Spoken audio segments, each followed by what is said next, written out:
I'd like to call the April 8, 2014 regular call board meeting to order. At this time, we'd like to check on public notification of the meeting. Ms. Brown? And confirmation of a quorum. There are 6. Thank you. We will entertain a motion to enter executive session. We appreciate your attendance. We have executive session on the agenda first, and we're unable to alter the agenda, or we would, so that we could take care of the presentations. But we will be back with you as quickly as we possibly can, and it will not be more than 30 minutes. It'll be probably more like 10 or 15. So we have your interest in mind. We appreciate you being here. We'll be right back once we get a motion. Second. All right, we have Mr. Cunningham has made the motion, Mr. Miller the second, and all those in favor signify by aye. Aye. Aye. Opposed? I find it what you asked for. Yes. Just to see if he's going to say that. Right. If he starts reaching in his pocket, I should ask for 50. Right. Did I say 40? That's right. I never started it the first time, and then this is the first part. That's was Bernie going to stand over there? Somebody did take his chair. He just did rise on chair. Armstrong, man, it's good. Like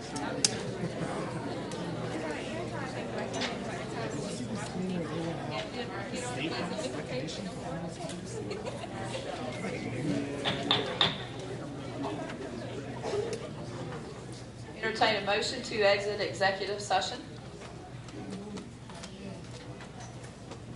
Second. Thank you, Mr. Cunningham. Thank you, Mr. Miller. There was no action taken during executive session.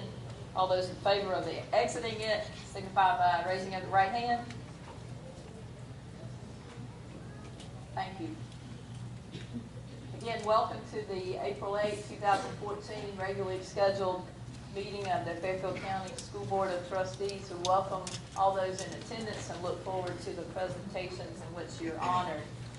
We'll move on with the Pledge of Allegiance and a moment of silence. You don't stand for the Pledge of Allegiance. Pledge of Allegiance to the flag of the United States of America and to the republic for which it stands, one nation, under God, indivisible, with liberty and justice for all. While you're standing, we'll take a moment of silence and reflection.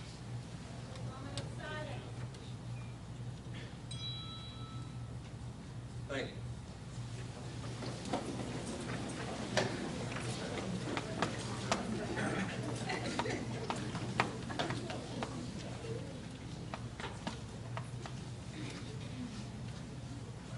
We'll move to the approval of the agenda.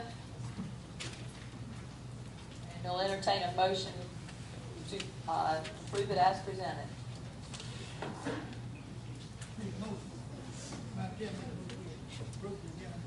Thank you, Mr. Cunningham. Second. Mr. Miller has seconded. Ms. Brown has asked that you please hit your microphone button. It would help her a lot. Thank you. All those in favor of the agenda as presented signify by raising of the right hand. Madam Chair? I'm sorry, is there any discussion? Yes, Madam Chair. I'm still uncomfortable about my statement not being allowed in the minutes, and I would not, and you would not let me state what I wanted to put in the record. Correct. My constituents are concerned about finances, and so it's pertaining to some, that. And I'd like to know, can I my statement into the record? Not at this point. This is the motion is for the approval of the agenda as presented. Okay, when can I? I will do some research. I'm not sure if that's something that is allowable. Okay, what is your policy support that supports that? I'll do the research, is what I said.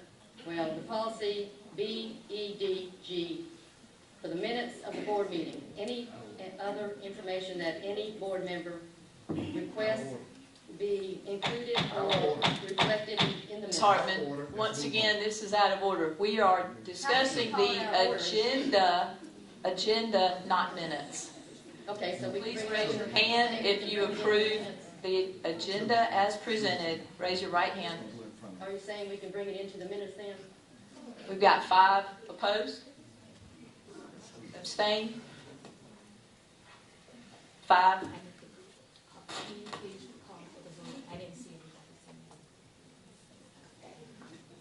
Excuse me, yes, we call for the vote again. All those in favor of the agenda as presented, please signify by raising of the right hand.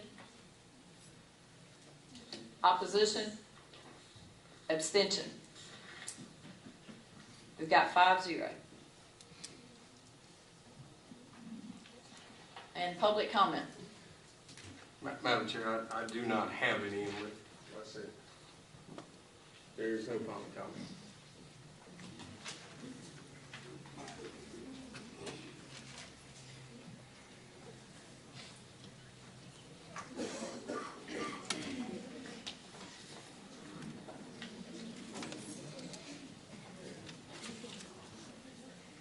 And we'll move on to presentations and recognitions. Madam Chair, members of the board, this is probably my most favorite part of the board meeting, and we do have a packed house, so we'll move very quickly. The first group of people we'd like to recognize is the Fairfield Magnet School for Math and Sciences, Ms. Whitfield, and all of her staff and whomever's with her, students or whoever. Y'all come on over.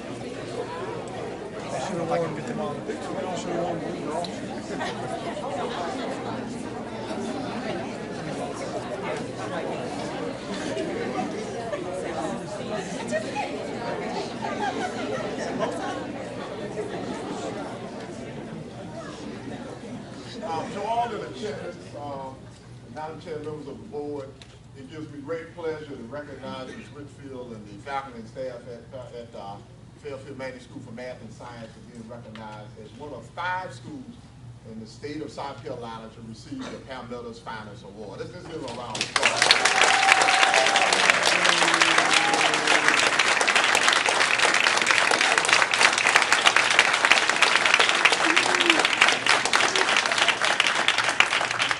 I want to say that this is something truly to be proud of. Fairfield Magnet School of Science was the first school in our district to be a finalist, and surely the first school in our district to win the award. And as you go look at the 85 school districts all over South Carolina, there are a lot of districts who have never had a Palmetto's Finest. So let's once again, we'd like to thank them for all the hard work that they do, and looking forward to another school to win Palmetto's Finest in the years to come. So, anything you'd like to say, Ms. Whitfield? No, we just thank each and, well, yes, we do thank I'd like to thank everybody for their support. We didn't do this alone, and we worked very hard, and we've had the support of everybody here in Fairfield County and our board members, and we truly appreciate your support for us. Each one of my teachers, I've given them a bag, and in that bag is a pin of the palmetto tree, and it's for each one of the board members and Mr. Green. So when we finish with this, they have something to present to you guys. All right. Well, thank you. I appreciate that. All right, thank you. Still another round of applause.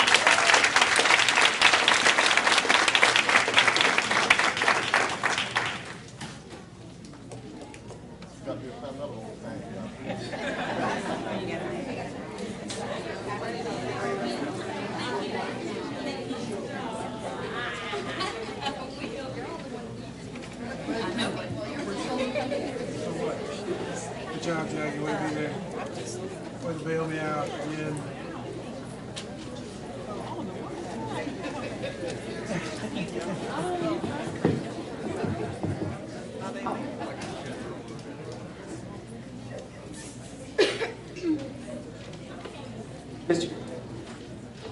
before we move on, I just would like to, I simply believe in giving credit where credit is due.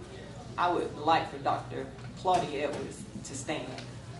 Dr. Edwards was here, I do believe, upon conception of the vision of the magnet school. Thank you so much for all of your endeavors and all of your hard work and dedication as well.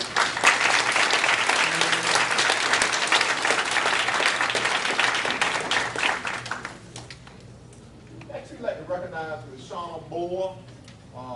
Is Ms. Shauna Moore here? Come on up, Ms. Moore.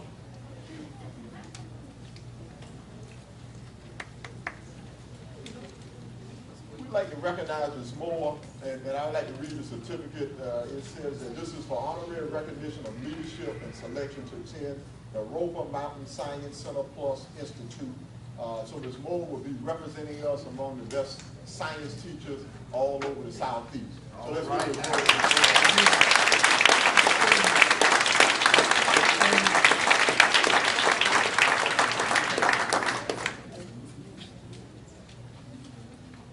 Next, I'd like to get Dr. Hardy to come up, and we want to recognize several middle school students. As I call the name, Dr. Hardy, you'll call the name? Yeah. Okay, Dr. Hardy. All right, first and foremost, I want to recognize our 7th grade Duke 10th candidates, several of them who have been recognized for Academy First. Hello. Good evening. I am Robin Hardy, very proud principal of Fairfield Middle School, and at this time I'd like to recognize our 7th grade Duke Talent Identification Program students who have been recognized for their participation in the ACT, as 7th graders taking the ACT. First I have Jordan Boyd. Is Jordan here? Davion Cook. Davion Cook has been recognized for state recognition and the Academy for Summer Studies. Sharquita Dubard, Sydney Glisson, Bailey Gordon. Bailey was also recognized for state recognition and Academy for Summer Studies. There's Sharquita. There's Davion.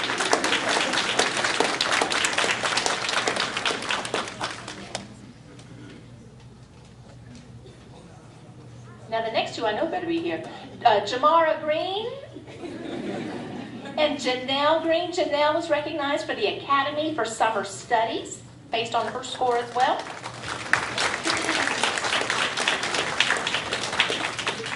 Janice Jackson. I know Janice is here. I saw her and told her she must smile. She is recognized for state recognition and the Academy for Summer Studies for her scores. Nandi Long Shipman, also state recognition. Melvin Matthews. Stephen Reese, I know was not able to be here, but Melvin's coming on up. Lamar Richards. Javon Scott. And Talib Willingham. Now, one thing I have to say, Ms. Whitfield, you know with the Palmetto's Finest process that the principal has to be in the school for 3 years. So in 2 years, Swilly and I are going to be right there with you, competing, because we have some of the finest as well. So let's give these students a warm applause. And Dr. Hardy didn't tell you that all of these students, in order to qualify to take the ACT as 7th graders, they had to be in the 95th percentile on their pass assessment. And so these students got to take the ACT as 7th grade students. And we had scores as high as 21 on the ACT with these 7th grade kids right here.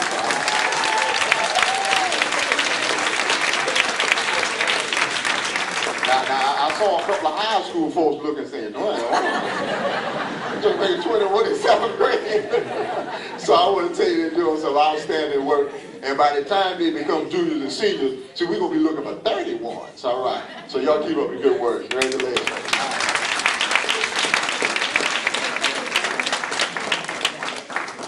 Our next group of students recognized, along with our academic challenge team coach.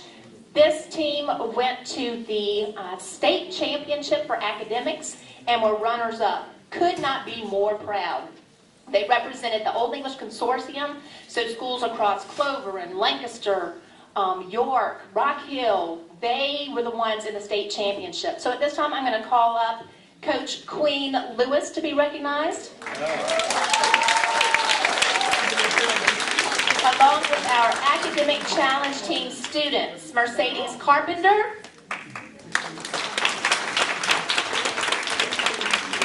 Davion Cook, Amari Hill,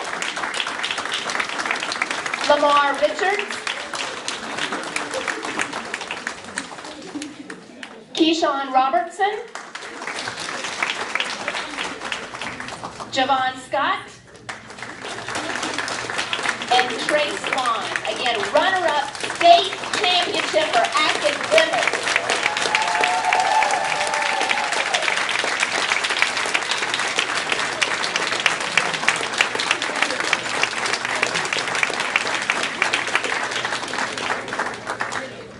You know, I must add a little something to what Dr. Hardy said. First of all, as you see, we only have about 4, 5, 7th graders and 8th graders. The 8th graders went undefeated, so they didn't lose a match. I think the 7th graders may have lost one match. And when I was talking to Mr. Fannin, who kind of runs the Old English Consortium, he told me that we had teams out there with 15 and 20 students. And so here, Fairfield Middle School comes in there, and we don't have a deep bench. We got about 5 kids. How many people play at a time? 4. So 5. So we have just enough. You know what I mean? And we got just enough to compete. If somebody gets sick, we short. But that still didn't matter. These 4 or 5 who stood up there competed with the best of us. So let's give one more round of applause for them.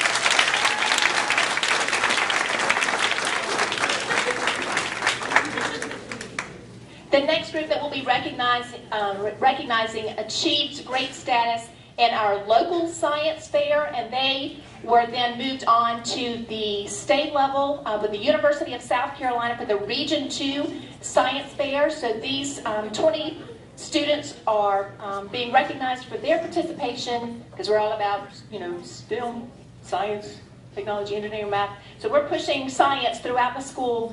And these students, we had 4 who placed at USC, but wanted to recognize all students this evening. We have Sequelia Austin, Francis Arnett,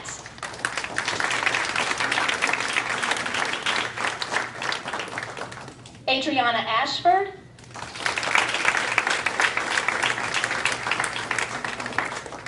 Tyler Belton, Sammy Cornelius, Deja Davis,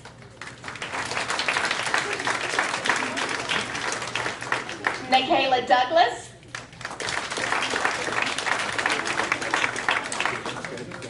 Sharquita Dubard, Pilar English, who was not able to be with us tonight, Michael Gomez.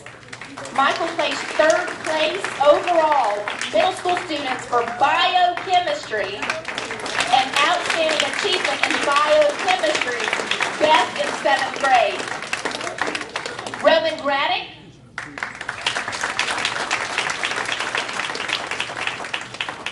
Janelle Green,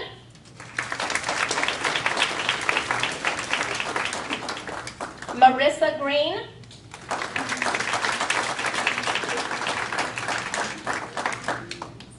Carmen Haney,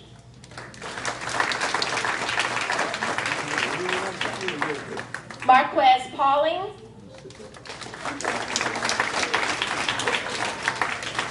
Lamar Richards, who is recognized for outstanding achievement in behavioral and social sciences, best in 7th grade. Fidel Cuellar,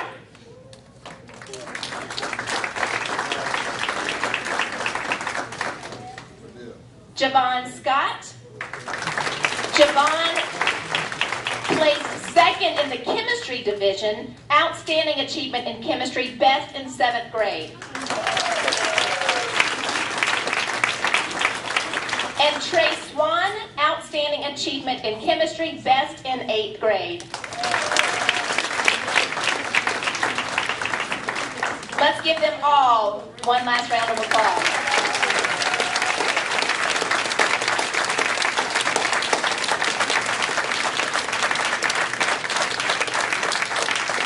And folks, as you congratulate these folks, when we start talking about winners and competing, they competed against, I think, close to 700 students across the state of South Carolina. And so these, we talk about high cotton. Yeah. So outstanding job.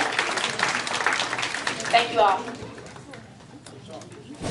And last but not least, we want to recognize the winner of this school's Got Talent contest, our most prized drummer that we do share with the high school. I have to give credit where credit is due, but he's a talent among all others, Sammy Cornelius.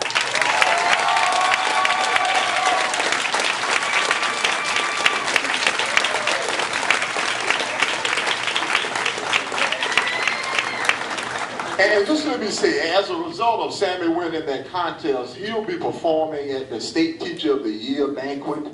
That's high cotton, Sammy. I think them tickets go for almost about $200. So Sammy will be there performing for the Teachers of the Year. And if you hadn't seen Sammy play the drums, you got to go on YouTube and see it. This boy got talent. All right, good job.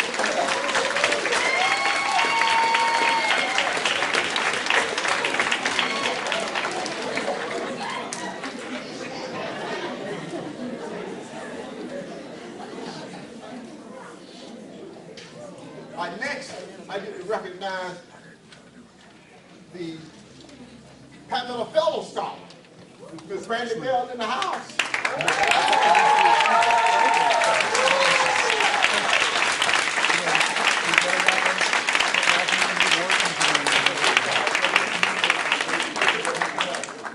Now let me tell you, now Brandy is what we call a Pamela Fellow Scholar. In order to be a Pamela Fellow Scholar, you got to have at least, I think, a 1200 on the SAT. You got to have at least a 3.8 or 3.75 GP. You got to have a lot of things. Just let me say that I wouldn't want. All right, so Brandy is excelled beyond our wildest imagination. We're so proud that she is representing Fairfield Central High School and the whole county of Fairfield. And we just are looking forward to Brandon moving on to college, doing some tremendous things, and continue to represent us in fine fashion. And so Brandon is going to inspire all these juniors out there. Next year, we want to have 10 Pamela Fellow Scholars. Y'all going to follow in Brandon's footsteps. Let's give another round of applause.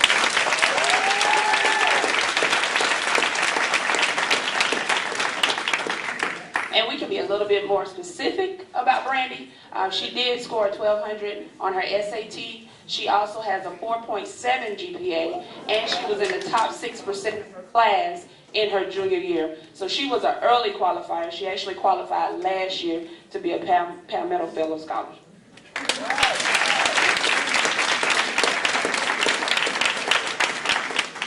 Brandy is going to the College of Charleston, am I correct? Yes, College of Charleston, majoring in biology. Thought it was.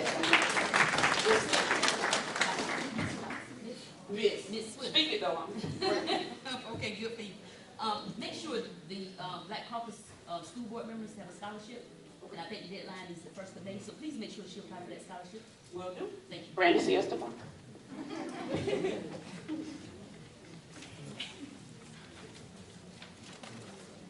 Next, we get to recognize the robotics team.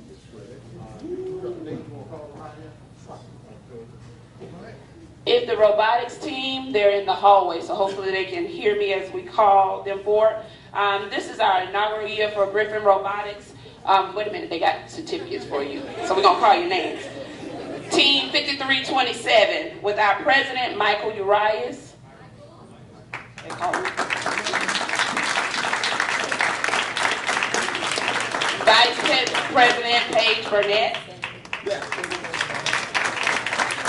Executive Assistant is Christian Schmitz. Treasurer is Jared Houston.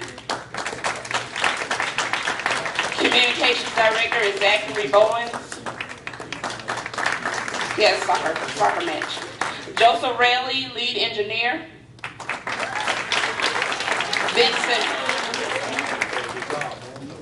Vincent Bieber is the engineer. Other team members include Victoria Manning, Cheyenne Burnett,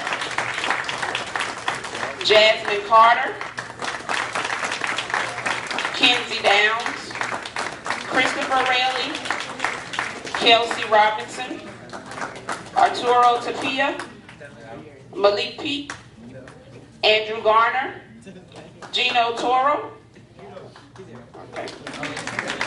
DeAndre Gibson, Danielle Giddens, Gregory Glisson, Donnell Jackson, Kenneth King, Alicia Pickett, Pickett, Malik White, Rajiv Nair, Davin Sistrom, Xavier Anthony, Morgan Bedwell. Is that it? Kim? I always mess his name up. All right, and our mentors, coaches, sponsors, volunteer parents. We have our teacher on staff, Mr. Drake.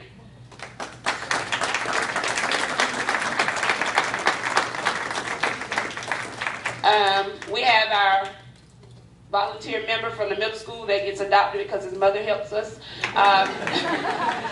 Mr. Feaster. We have Ms. Lana Dawson, parent, volunteer, chaperone, anything else we need her to be. Ms. Feaster, who is our career development facilitator at the high school, who's been very instrumental in helping getting this all started. Mr. Burnett and Mr. Urias, parents, Ms. Manning, and Ms. Giddens, and Ms. Burnett. Yes, that's how she gets John's wife. But all of these are our parents who helped make sure that our robotics team was successful this year, who helped in any way that they could. This was our inaugural year with Griffin Robotics, and I am very, very impressed with the work that these students put in. They actually came in on several weekends. They actually even begged me to open the doors when we were closed for the snow days. But they worked tirelessly. Their first competition was in Myrtle Beach. They placed 14th out of 67 teams. Yes. And it was teams from Canada, Brazil, everybody in that competition. And they placed 14th and was the highest rookie seed. So they were the top rookie team represented there in that competition. They're just coming back from Fort Lauderdale, Florida. This was a tougher competition, but we still held our own and beat several teams who had teams for over 10 years or more. We placed 34th overall out of 47 teams in Fort Lauderdale, Florida. So they still have a lot to be proud of. But this is our Griffin Robotics team for the 2013-2014 school year.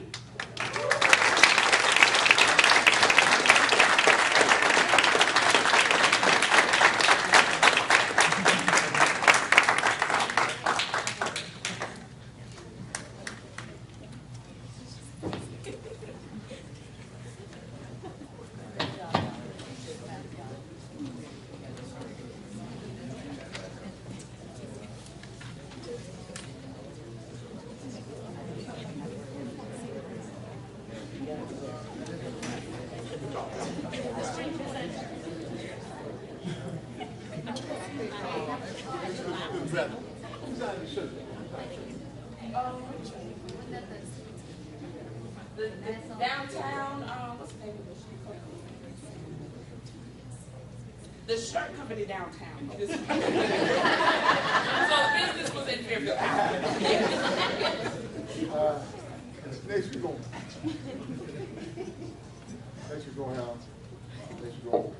Hello? All right. Next we're going to have athletic director, Mr. Roach, who's going to be recognizing several of our stellar athletes. And that boy looking sharp right here. I tell you, Khalil look like you might go to the prom or something.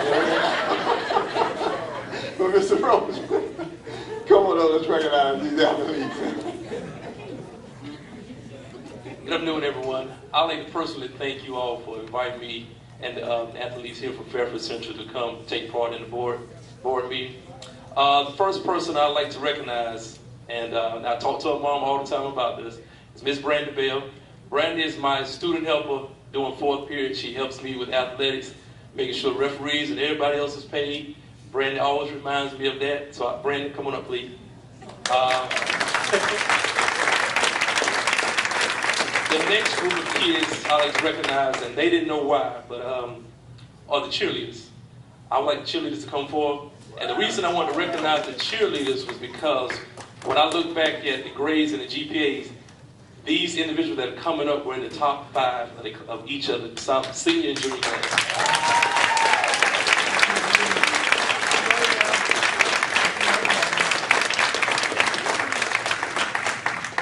The next group would be the tennis team. For those who don't know, this year the tennis team went 17-1, and they hosted the first playoff game at Fairfield Central High School, and they wanted to remind me to get them something so everybody could see them as a team. So we got them sweatshirts, and they lost 4-3, y'all, in 25-degree weather. They swilled out. Probably the only two besides Mr. and Mrs. Burns at the game. And let me tell you, after the game, there was some tears shed from the team. And that was the first time that to have myself involved in what we call a cultural sport. It kind of reminded me of how Tiger Woods and Dominique Dawes and Gabby Douglas and all of them involved in cultural sports. But this team here was 17-1. This year, they will have a banner placed in the gym that will never come down.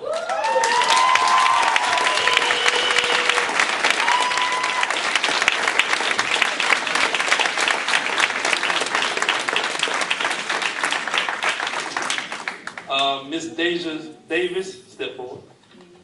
Miss Deja Davis was one of the individuals in Class 2A to compete in the state championship. This is about the top 15 in the Class 2A division in tennis. She competed at KC Complex. So she made history by competing, actually from Fairfield Central High School as one, and she was in the top 15 in the state in Class 2A.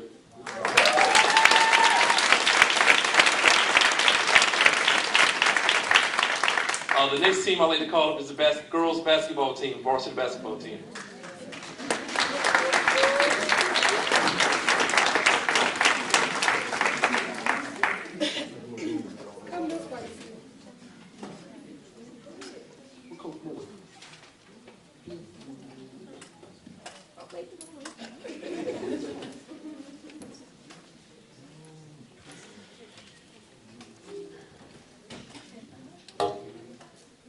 This year, the girls varsity and JV team won the region.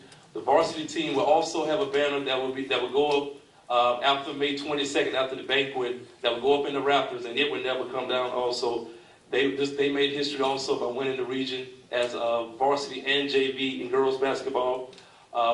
Individual I'd like to recognize is Jada Martin. Of course, Jada Martin had the opportunity to compete in the North Carolina.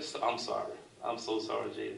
Jada was nominated for the North Carolina-South Carolina All-Star game, and due to injury, she was unable to play.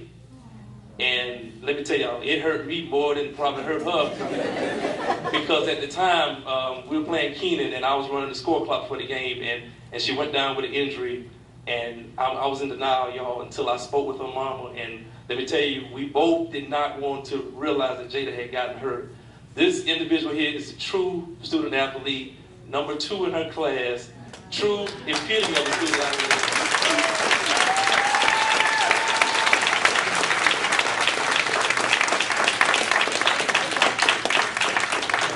Jada's accolade this year included WLTX Player of the Week. She also surpassed 1,000 points this year. And I look forward to Jada becoming a stronger individual due to her injury. And I know God has a plan for her. And I'm just so sorry that it happened to her. And it always true what people say, bad things always happen to good people. I'm so sorry. All right. Keith Workman. Coach Lightbridge.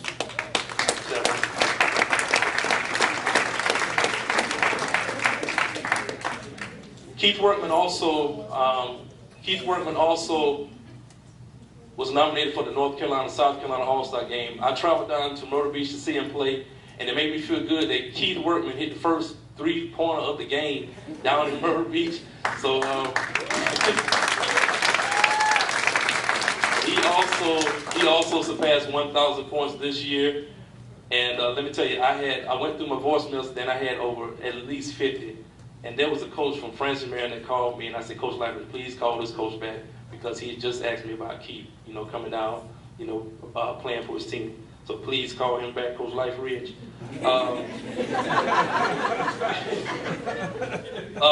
The reason I called Coach Life Ridge, and I didn't forget Coach Simpson, but Coach Life Ridge this year was nominated to be one of the assistant coaches for the the North-South All-Star Game down in Lexington, South Carolina this year.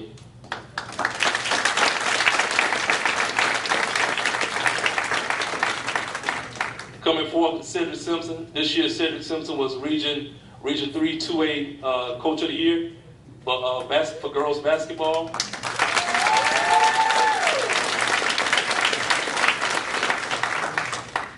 And it makes me feel good just to be a part of history. I know that I didn't contribute to a whole lot of these athletes, but I want to thank you all for being in a leadership role with these individuals, because Jada and Keith were the first two from Fairfield Central, and rather Fairfield County, to compete as a North Carolina, South Carolina All-Star recipient down at Sackahatchee High School in Myrtle Beach, South Carolina. All right.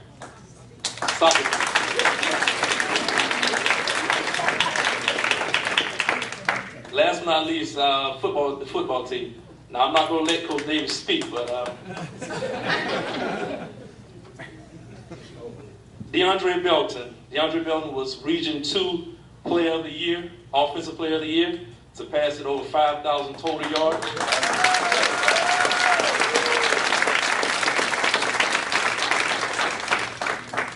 Khalil Kidd, #1 defensive end in the state of South Carolina, in the Midlands. And he also, his mama threatened to beat me up if I didn't mention that. So he was the number one defensive player of the year.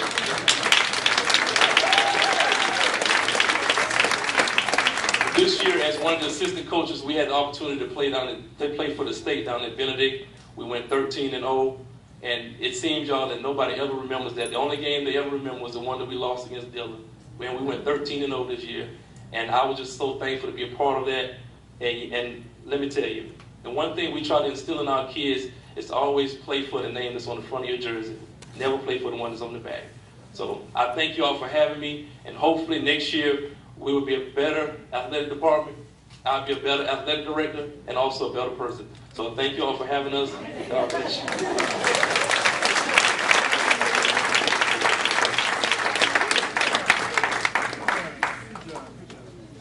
How did I forget this interview? And last but not least, Coach Demetrius Davis. He also was Region 3 2A Coach of the Year for 2 consecutive years.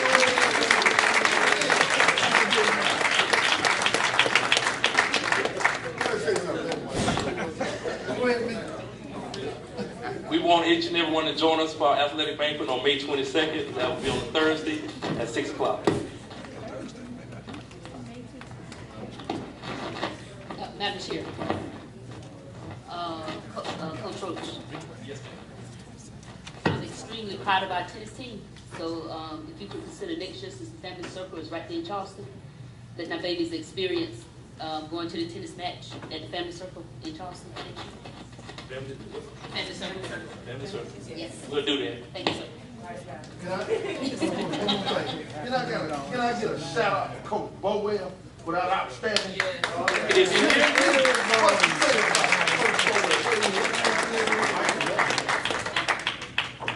I invited Coach Bowell here, but Coach, his wife here. I invited him here, but Coach Bones, for those that don't know, Coach Bones has been at Fairfield Central for 13 years, and he has volunteered 11 of those years.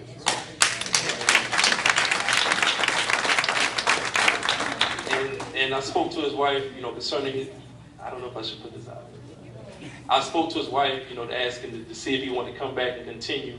And believe me, y'all, he still wants to come back, and his wife is pulling his coattail to stay home.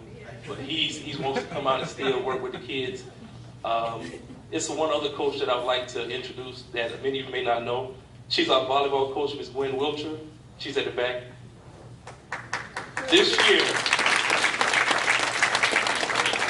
year, Coach Wiltshire when I hired her, Coach Wiltshire,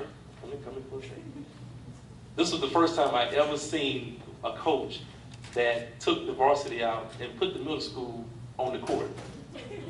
And at the time, I was wondering what she was doing, but at the same time, it made me realize how accountable she was holding her kids, you know, to play and to motivate them to do better because they had become content.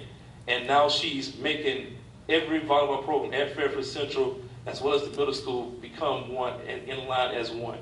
So I thank her for her courageous act in taking those kids and putting those middle school kids on the court.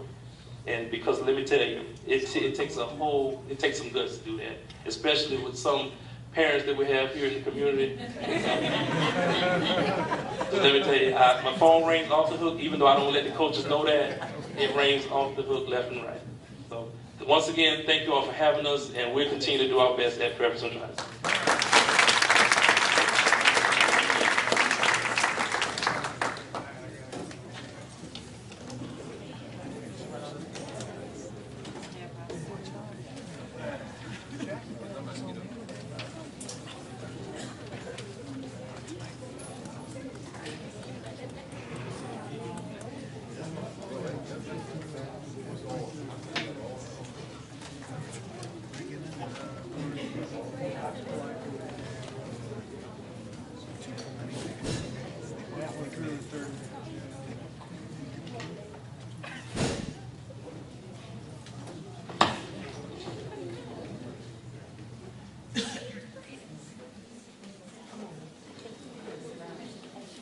Madam Chair, before the first, I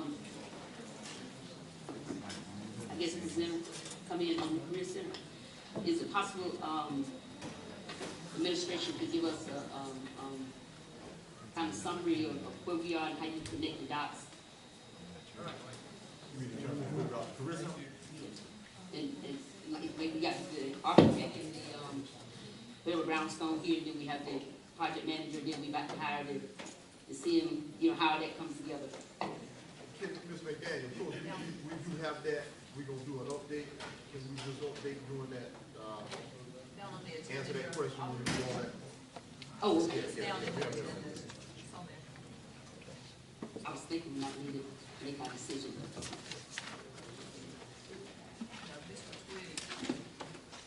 We'll defer to Mr. Twitty. He's going to set up, introduce these folks, and set up the process that we go from here, and then we'll have an update on down. But yeah, I think he can answer some of that. Madam Chair, Board of Trustees, Mr. Green, I come before you tonight to introduce the 4 companies that are going to come before you for the interview tonight for the step 2 process of selecting the contractor.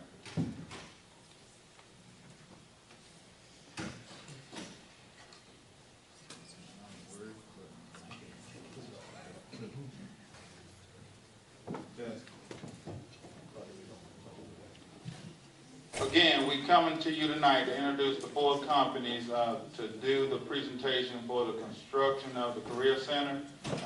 First up is Edifice Inc. out of Charlotte, North Carolina. The person speaking tonight for them will be Mike Callisto, and he'll come forward now. Thank you, sir. Thank you. My name is Eric Laster, actually. I'm the owner of Edifice Construction in Charlotte, North Carolina. Can you hear me? Can you hear me now? All right. I didn't know I had such an audience. Thank you for allowing us to come make the presentation with you tonight. Edifice and DISA is here tonight to discuss the new construction of the building. Edifice is a general contractor. We've completed approximately $2 billion worth of construction over the last 15, 20 years. We've built a wide variety of things. We've built a lot of educational buildings, as you'll see. We've got a lot of experience in VOTEC schools, as you will see. We have university buildings, office buildings, churches, a wide variety of construction types. Okay. And now let's speak to Tawana. Good evening, everyone. I am Tijuana Clifton, and I'm representing DISA Incorporated, based in Columbia, South Carolina. I am the Community Outreach Coordinator at DISA, and we have a strong commitment to South Carolina communities. One way we demonstrate that commitment is by making sure that every project that we work on has a fair representation of small, women, and minority-owned businesses.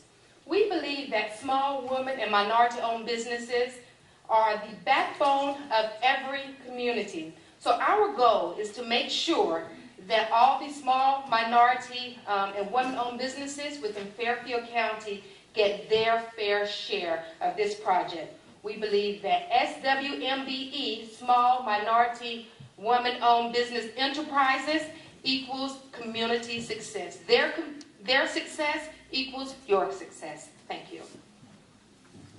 Thank you, Luana. My name is Gary Creed. I'm the Vice President of Operations for Edifice. And I want to give you 3 reasons why Edifice is absolutely the best choice for your school project. And the first comes into the CMIT risk. We are true experts in the CMIT risk delivery process. We've been using the process for over 10 years, over 15 projects as large as up to $35 million, and we have completed over $200 million worth of construction under that delivery method. Second, we are education experts. It is our largest core market that we serve. We have completed over 4.3 square foot of school space, and several of those have career centers involved with them, as some were actually dedicated exclusively to career centers. And third, we are very familiar with working in South Carolina. Over 60 projects we've completed in the state of South Carolina. What that means is we understand the laws of South Carolina. We understand the codes. We understand the Office of School Facilities, OSF, which basically when you wrap all 3 of those together, it means that we know how to build education space in South Carolina under this delivery method. And the team that I bring before you tonight is absolutely the finest team that you're going to hear from. They bring all the experience that I've talked to the table. As a matter of fact, the majority of this team worked on the York Comprehensive High School and Career and Technology Center as well. So we're bringing a very dedicated team that has all the right experience. Now, as members of the Fairfield County School Board, as well as members of the community at large, I'm sure you want to know how your community will benefit from this program. Well, what we've done is we have set a minority participation, a small woman and minority participation goal of 25%. So to put that in context for you, a project of this magnitude, approximately $12 million, that means $3 million will be directed towards these small, minority, and women-owned businesses right here in your community. So certainly that will make a huge impact. We have a history of exceeding the average goals that are usually set. The average goal for small women and minority participation is generally around 10%. But our average participation rate is around 24%. And some of our projects have had participation rates as high as 42%. So how will we reach those small women and minority-owned businesses? Well, we will utilize traditional means like the traditional newspaper ads in the Herald Independent and the Independent Voice of Blythewood in Fairfield County. We'll also utilize face-to-face interaction, word of mouth campaigns, as well as email and SMS text messaging campaigns. But the bottom line is that we would do whatever it takes to make sure that small women and minority-owned businesses get their fair share of this project. Thank you. Mike? Thank you, Tawana.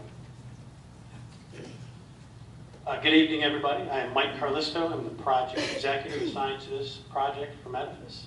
And I will be involved throughout pre-construction, the bidding process, through construction, on through final project closeout, and the warranty period. So I'm here from beginning to end. The first thing I want to speak to you about tonight is cost management. This is the most important and most vital piece of the pre-construction process and what gets us into construction. We're going to start out with a detailed quantity survey estimate. We're going to come right out of the gate and give you an initial budget on the project. We're also going to define trade contractor scopes of work. What that means is we're going to assign responsibility in the plans and specifications to particular trades. Those trades may be the masonry company, concrete subcontractor, electrical, plumbing, mechanical. And we're going to maximize the number of bidders participating in the bid process on your project. We're going to get the word out. We're going to advertise. We're going to make phone calls. We're going to create the most competitive bid process possible to reach your budget. And we're going to conduct constructability reviews. What that means is we are going to build and plan your project on paper before we even put a shovel in the ground. We're also going to identify cost-saving ideas. Budgets run tight.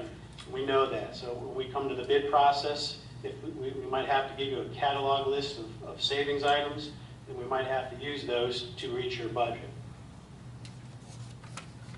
Okay, I'm going to have you take a look at this slide right here, basically to get you some bearings here. Excuse me. Here's Highway 321 bypass, your Fairfield Middle School, Fairfield Central High School, and the proposed area for the new Career and Technology Center. As far as safety goes, we are going to first start our process with a site-specific safety plan.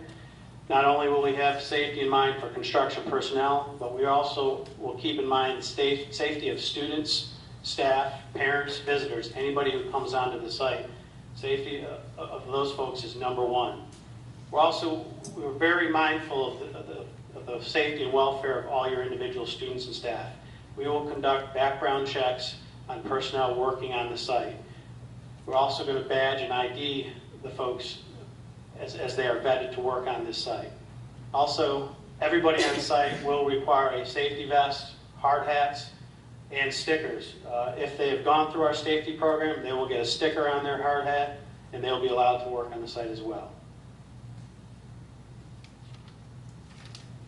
When the summer of 2014 comes along, we'll start our phase 1 site work. First thing we have to do is establish construction separation from school activity separation. And you can see right here the orange line will be our perimeter fence for phase 1 summer work. We're also going to have to maintain access to the high school fields. We know there's going to be athletic practice, football practice during the summer. And we're always going to maintain emergency egress to behind the high school. We'll be constructing lots A and B during the summer. We'll start developing and grading for our building pad. And I draw your attention to this retaining wall right here. That's going to have to be in place for us to finish the compaction and construction of that building pad. Another area of concern that we saw out there that we'll work with the design team and collaborate on is what to do at this retaining wall that would separate the Career and Technology Center from the high school. It's right now, it looks to be turning and moving a little bit. We'll come up with a plan for a new retaining wall or else a new earth compact scenario to take care of that. There's going to be a lot more pressure on that ground in that area now with the new building. We're also going to establish our construction entrance right at the front of the project. We will not be using any entrances to your campus. We'll have our own entrance for construction. We'll locate our construction office and trailer in this vicinity. We're also going to have, we'll try to work out a deal with the retail center across the street for construction personnel parking, because right now there is no room on your site or campus for our people to park. Okay, now we work our way to phase 2, which is occupied campus. Students and staff are back for fall 2014, and we're going to have to be mindful of your academic calendar throughout, from beginning of the building construction right to the end of completion. We're going to have to adhere to your quiet times during testing. We're going to have to maybe work quiet activities during testing or work off-peak hours. And also, we're going to have extreme safety measures in place when you have extracurricular or athletic events. So if there's a football game on a Friday night or on a weekend, we're going to have security staff on site to make sure nobody's wandering through our construction site. Basically, when the building starts construction, we've kind of made our perimeter fenced area a little bit smaller. We finished the parking lots, but we're also still maintaining access to your athletic fields in the rear. And actually, emergency egress continues to be allowed to the back of the high school. We'll start our footings and foundations and put our structure up. And we'll kind of hold off on this Lot C over here till the end of construction to give us some room to maneuver up front. And again, we'll continue to have off-site parking and not have our personnel on your campus. Okay. You have a very challenging site because it's going to be an occupied campus. It's a tight site. There's not a lot of room to maneuver. We bring a lot of experience to the table. Branson Middle School on the left here, it's an occupied campus. 100,000 square feet of renovations, a 40,000 square foot addition. That's all gone on while students and staff were operating on campus. Harding University High School, the same scenario. 130,000 square feet of renovations, a large addition, all constructed with students and staff during normal operations on campus. In the picture to the top right, UNC Charlotte Belk Residence Hall, about a 3-acre site for a 180,000 square foot building. And we had 3 residence halls next door, a creek and stream here, the student union, and then a very busy Cameron Boulevard, their main thoroughfare through campus. In terms of vocational and tech center experience, right up the road in York, South Carolina, we completed the York Comprehensive High School and Floyd D. Johnson Technology Center. That was a total 400,000 square foot building with about over 100,000 square feet of that building was dedicated to a career and technology center. Philip Berry Academy of Technology in Charlotte, 300,000 square feet of career and technology space.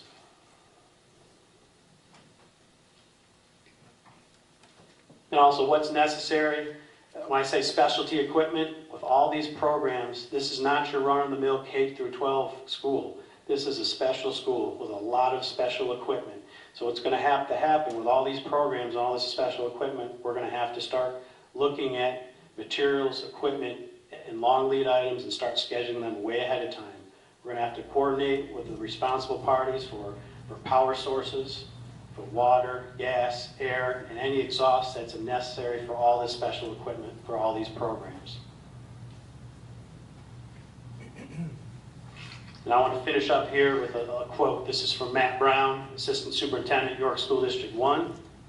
Matt says, "Wow, what can I say? The Edifice team that constructed York Comprehensive High School and Floyd D. Johnson Technology Center has been nothing but stellar. Our district has been so fortunate to have your company partner with us on this project. From day one, I was impressed with what I saw. Now, 2 years later, I can truly say that Edifice and all of its employees have more than delivered on your promise.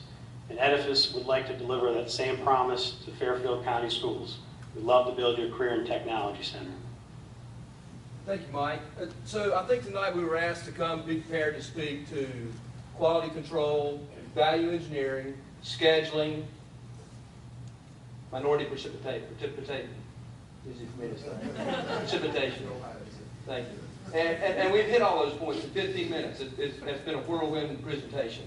And these folks have practiced hard and trying to communicate that to you. The one thing that I want to leave with you is trust. Who you trust on building this building for you will make a difference. And I don't know you and you don't know me well. I can only tell you that I've been building buildings at Edifice for 25 years. I've never been in a courtroom. I've never had disputes with subcontractors I can't manage to complete amicably. Everybody's happy. The sole focus of Edifice after we're hired is the satisfaction and enjoyment of our clients. And I hope that you take the time to call some folks, to call Mr. Booker and Spartanburg, Matt Brown up in York District, anyone we build for. And I promise you, they will say Edifice is trustworthy. They're outstanding, and they're very professional. So we'd like to thank you again for allowing us to be here. Wow, what a night you have. I mean, you'll be here late, so we'll get out of here. So thank you very much. Appreciate it. Thank you. Thank you.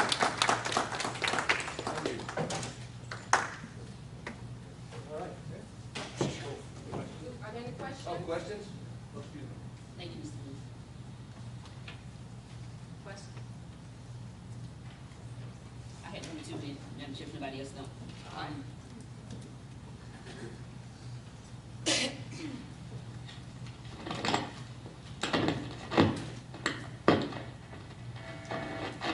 Based on the process that we are using, the architect has already been chosen. Yes, ma'am.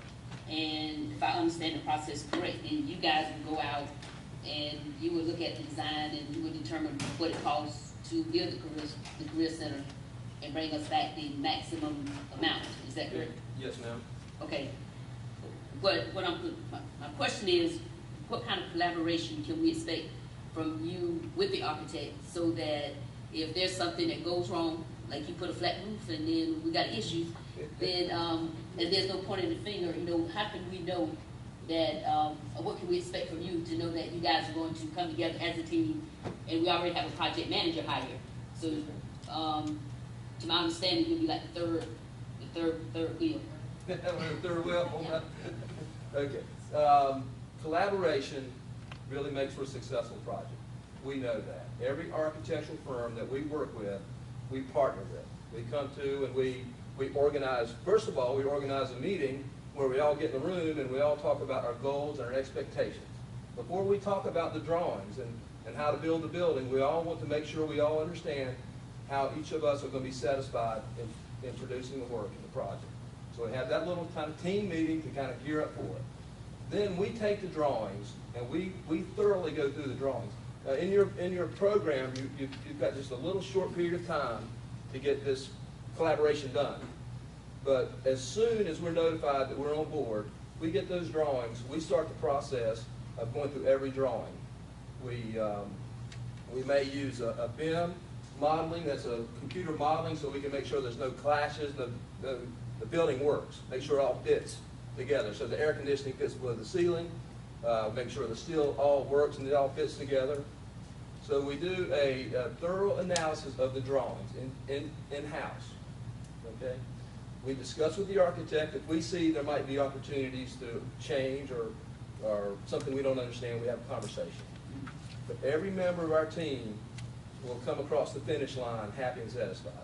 That's our goal. So yes, we do come up with a guaranteed maximum price, and there's several ways to do that. We will probably do one internally, meaning that we will use historical data to understand the cost implications of the building and its design. Then, again, you've got a really short period of time. So I think we've got a month to pre-qualify subcontractors or people that want to do work on the project. We want to give them a full scope of work. So instead of just giving the electrician a set of drawings, we actually write out the scope, the items that we want to make sure they're pricing, to make sure they've got everything covered. And we did that with every trade on the project. Get those, then we put that out to bid. And then 2 to 3 weeks later, we come back with the guaranteed maximum price. Now, who's the person on your team that we can expect to be here pretty much? Do that process? Yeah. Okay. Mr. Mike Carlisto here, he is our point of contact. Mike is responsible for building the vast majority of our 4.3 million square feet of educational space. Mike will be here at the beginning and at the end. You'll also bring in Andy Aldridge, who's not here with us tonight, but he's on your slide there. Andy is a true specialist. Andy has probably estimated in the construction management mode well over $500 million worth of schools. So Andy is the expert and really understands the numbers. So Andy and Mike will be here both, helping the architect get through the final process. Okay, my final question, Madam Chair. Okay, being that it's guaranteed, and you stated in your presentation you've never been sued. Yes, ma'am. Is there anything that could happen to cause you to have to come back to us and say, okay, I guarantee $16 million, however? Well, what really needs to, I would answer no. It shouldn't. No, ma'am. What we do and what is prudent to do is we will estimate the cost of the project. We have a lot of collaboration, a lot of subcontractors pricing, and we compile all those numbers, and we share all those numbers directly with you. Every painting price we get, we'll come to somebody on this committee and we will show you all the numbers, so it's a total transparent business deal. And then it's prudent for the owner or the contractor to see him at risk, general construction owners at risk, to carry a contingency. So we think after we have bid this project and we've arrived at a guaranteed maximum price, I would say about 5% contingency would be adequate. Now that contingency will cover things like Oddly enough, when you go and you get a building permit, the building department or someone will look at it, analyze the drawings, and make some changes. So we have to add those changes. Then when we finish the building and the state inspectors come in, they will add things to the building. So it's wise to have some contingency for that. In case there are any unforeseen conditions. For example, we are going to have some excavation. Mike talked about a retaining wall that has some movement in it. It's hard to determine the exact remedy for that until we start excavating. And we can see and understand what might need to be done. So unforeseen things like moving earth, groundwater, other things of that nature, it's prudent to have some form of contingency built into the price. Now, if the contingency is not spent, it comes back to the school board. Thank you. Yes, ma'am. Yes, ma'am. A question, you made reference to the air conditioning being in ceilings? The ductwork. Right, so have you ever found whether they had problems with the students being cold because it's coming down on them? Being cold? Well, no. Well, no, everybody's different. Right now, I'm blazing hot. All right, but no, not really. I mean, you'll have some unusual things that can occur, but really, the building that you're going to build will have all modern equipment in it. And humidity and climate control is very important to the building. So we should find that if the thermostat tells us it's 78 degrees or 76 degrees, it should be 76 degrees and approximately 40%, 45% humidity. So the systems that go in this new building will work well. It's not quite, you won't hear this. I mean, this thing turns on, you won't hear that. You shouldn't hear much at all. Really. Okay, I talked with some people, and they made reference to as far as teachers, to children being below ceiling vents and having problems with that. So that's why I thought. Okay, very good. Yes. The vocational programs listed under the slide that says specialty equipment, are those specific for our career center, or is that just an example? I think that's an example of things that we have built. Yes, ma'am. Madam Chair, I just wanted to reiterate. You said that minority / Fairfield County residents, yes, sir, will be guaranteed out of the 12 at least $3 million. Is that? Well, the guarantee is that we will work hard and diligently to attain that goal. We will work as hard as we can. If they're qualified, I understand. Yes, sir, but a guarantee to do it. I mean, I'm really not familiar with the subcontractor or the trade community here in Fairfield, but we work very hard. And we've been very successful in small communities making that occur. Now, we do it in various ways. As you can imagine, this building at $17 million will have large pieces of the construction that only big companies can do, right?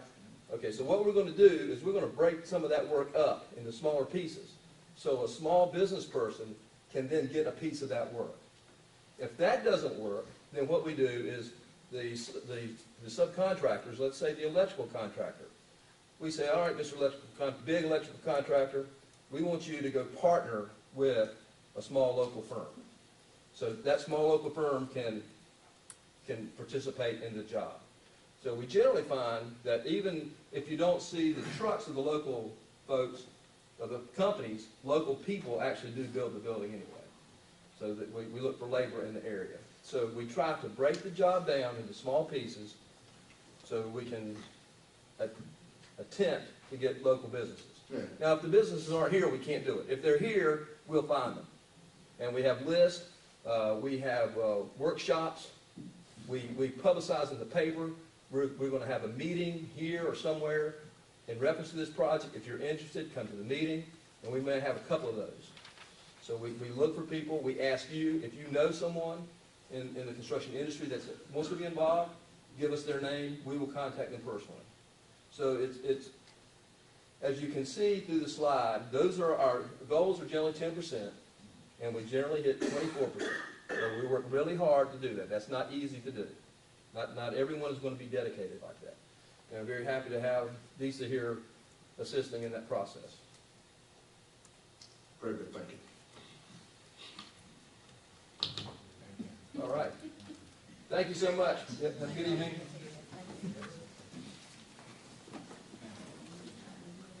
Appreciate it.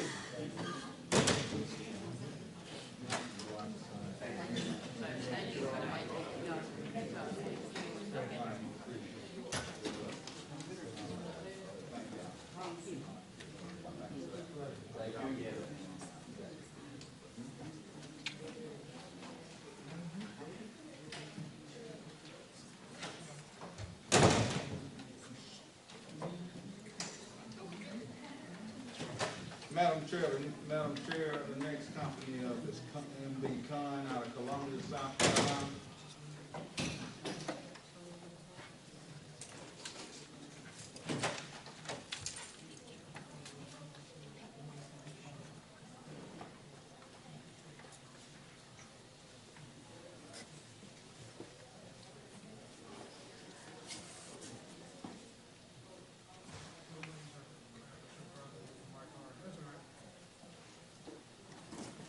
Haley Bauer will be the speaker for MB Con.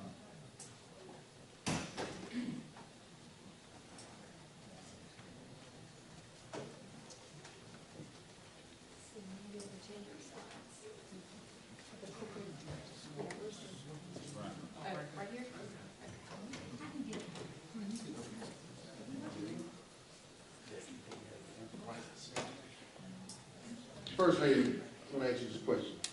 Where you getting White Robinson from? Who?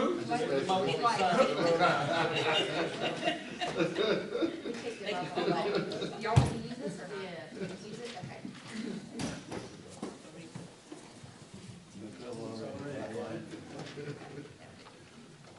Thanks for having us. I'm Haley Bowers with MB Con Construction. We're very glad to be here with you tonight. Just a summary of MB Con. I know you probably saw in our proposal. In business since 1927. We're headquartered right here in South Carolina. Our corporate headquarters is only 22 miles from the project site, so we think that'll give you excellent client service. We're just down the street in our corporate headquarters. All of our resources are right here. $2.5 billion in public schools in the past 10 years. We're proud to be a top 10 in education in the Southeast U.S.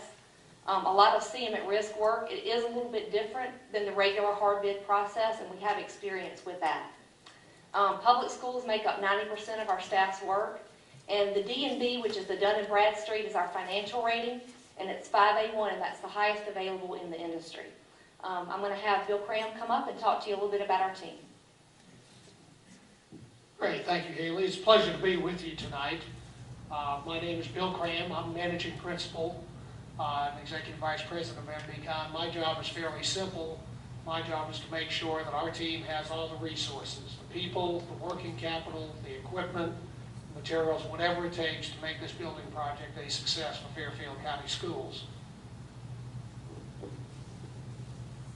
Good evening, my name is Steve Howley. I'm project manager with MB Con. I've been there 24 years. I have over 50 school projects under my belt, 17 new schools, and 4 of those have been technology career centers, similar to what y'all are building today and that we're building in your program. And I'd love to have an opportunity to work with y'all. That's me. Hello, I'm Dwight Robinson. I would be the quality control advisor. I've been with MB Con for 30 years plus. I have a lot of the experience that you all plan on doing your job under my belt. My job would be to see that everything is done by plan and spec. Be sure you all got a good job. I am a product of the vocational school in the year of 1970-71 is where I got my career start. And I would be proud that you all would select MB Con, but I would like for you all to be sure that you got a good job. As you say, I've always been a lifelong resident of Fairfield County. Thank you. Good evening. My name is Tony Wilson. I am in pre-construction services. Our group will be very instrumental in putting together a GMP package for you folks. And we've already gone out to the site, taken a look at it, trying to get a little lay of the land. Proud to say I'm a 10-year resident of Fairfield County and look forward to working with you. Thanks, Tony. Some of the other folks with us tonight that will be speaking later, Ross Tilton, our project executive, Don Atkinson, project superintendent, Margaret Rush, our outreach coordinator, and you already heard from Haley. She'll be talking about student internship a little bit later. One of the things that MBCON specializes in is working on occupied school campuses. And that's kind of a specialty because we recognize the most important thing going on a school campus is not construction of a new building, it's education of your students. This is just a partial listing of the sites in South Carolina the last decade that we've worked on. Overall, we've worked on over 100 operating campuses in South Carolina, over 300 in the Southeast, and never had a single accident or incident involving the students or staff of any of our client schools. We're very proud of that track record. Just briefly, some of the things that we recognize about your project. This is an overall site plan for the project. This dark red kind of straight line outlines the construction fence that we'll be putting up to separate the new construction site from your operating schools. A couple of things we have to keep in operation to keep your schools working that we're very cognizant of. The blue line represents the cafeteria access and bus drop-off for the high school. Green line represents visitor parking and bus access for the middle school, and then the orange line over here is parent drop-off for the middle school. So part of our task will be to keep all of those facilities in operation at all times. For us, safety is an everyday way of business, and again, number one task for us is maintaining a safe environment for your students and staff. And how we go about that, starting out every day, Don Atkinson will be in touch with the two principals at the high school and middle school, coordinating with them, understanding when you have testing coming up, understanding when you have special events at the schools, to make sure that we schedule our construction around your necessities and around educating your kids, not the reverse. Ensure safety on the job. We do mandatory criminal background checks, e-verification, and drug and alcohol testing for all workers. That's not just the MBCON staff, that's every subcontractor that sets foot on the site. Once a worker passes those tests and comes to work on the site, they will be assigned an identification badge that will have a number on it, it will have their name on it. That way we can keep track at all times of who is on the site. If somebody goes off site, you can identify immediately that they should not be where they are. We maintain a secure and clean job site. We want to make sure that construction debris and dirt do not drift over onto your high school or middle school sites, nor do we want that going out onto the streets or into the neighborhood around there. Bottom line is MBCON will be a good neighbor for your two operating schools as well as the businesses and the surrounding community. As far as the Board of Education is concerned, no accidents, no incidents equals no headlines, and that's good news for Fairfield County Schools, if we can maintain that, and that's our goal. And the proof is in the product. We've received over 40 awards from a variety of trade organizations, South Carolina Occupational Safety Council, Department of LLR. We are a very safe operating company and very proud of that. I'm going to ask Margaret Rush to come up and talk about diversity utilization. Margaret? Thank you, Bill. My responsibility will be the implementation of the MBCON Diversity Utilization Program. I am not a neophyte at this. I've been doing this for over 30 years. I did it for 12 years with the Department of Transportation. I've been with MBCON for 9 years. You've established a goal of 40% small women, minority business, enterprise participation. Our goal is not to just meet your goal, but to exceed that goal, and we do it on every one of our jobs. We're going to host a business matching right here in Fairfield. We are going to have a one-stop shop for employment opportunities so that individuals will not have to travel all around town trying to figure out what the jobs are, where are they. One stop, we will be on site. The unemployment rate in this county, we already know that, it's at 9%. You're higher than the national average. So, you know, we've already partnered with South Carolina Works. We are going to also provide tools and equipment for those individuals that are employed so that they will be able to be successful on the job. That will be of no cost to the district. So I would simply say to you, the best way to tell what a company will do is just look at what they've already done. We look forward to partnering with you here in Fairfield County. Thank you, Margaret. And just following up on that 40% goal, a couple of examples of our past success. On the Columbia Metropolitan Convention Center a few years back, they had a goal of 35% MWBE participation. We achieved 42% MWBE participation on all public bids. We've done a number of projects for Richland School District 2 over the past decade. When they hired us, they were averaging about 2%. We peaked out at 46% in 2012 and have averaged over 30% throughout the life of that building program over the last 10 to 12 years. So we mean business when we talk about this, and we have the results to back up what we promise you. Haley? Thanks, Bill. I manage MBCon's student internship program. I've been doing that for 7 years. It's my most favorite thing about my job.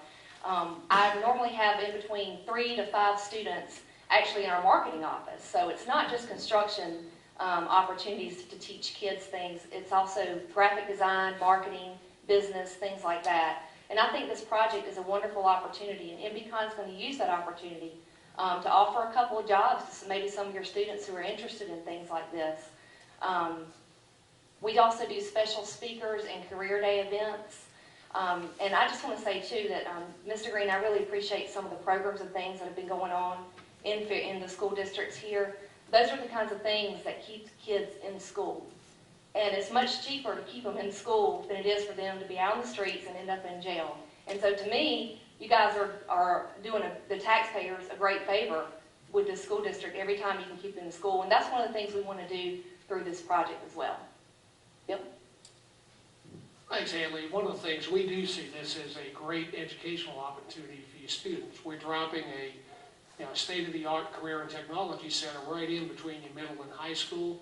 So we would welcome the opportunity to develop some educational opportunities and programs through the construction process to get your students engaged and educate them about the possibilities. Because you look at this group we have before you tonight, and you see some gray hair, you see a couple with no hair, which means we need to replace ourselves in a few years. Just a little bit about local participation. MDCon, 22 of our employees are Fairfield County residents. 2 of them are going to be engaged in this project if we're fortunate enough to be selected. We also have an equipment yard located just off of Cook Road, Fairfield County. And ultimately, with the next expansion of our headquarters in Columbia, will force us to relocate our entire equipment yard. The plan is to move that to Fairfield County on that site. And again, you heard about Dwight, you heard about Tony. I did not know there was a town called Blackstock, I'll confess, until I hired Tony. I now know where Blackstock is. I've been there. I'm going to ask Ross Tilton to come up and talk for a few minutes about construction on the site. Thank you, Bill.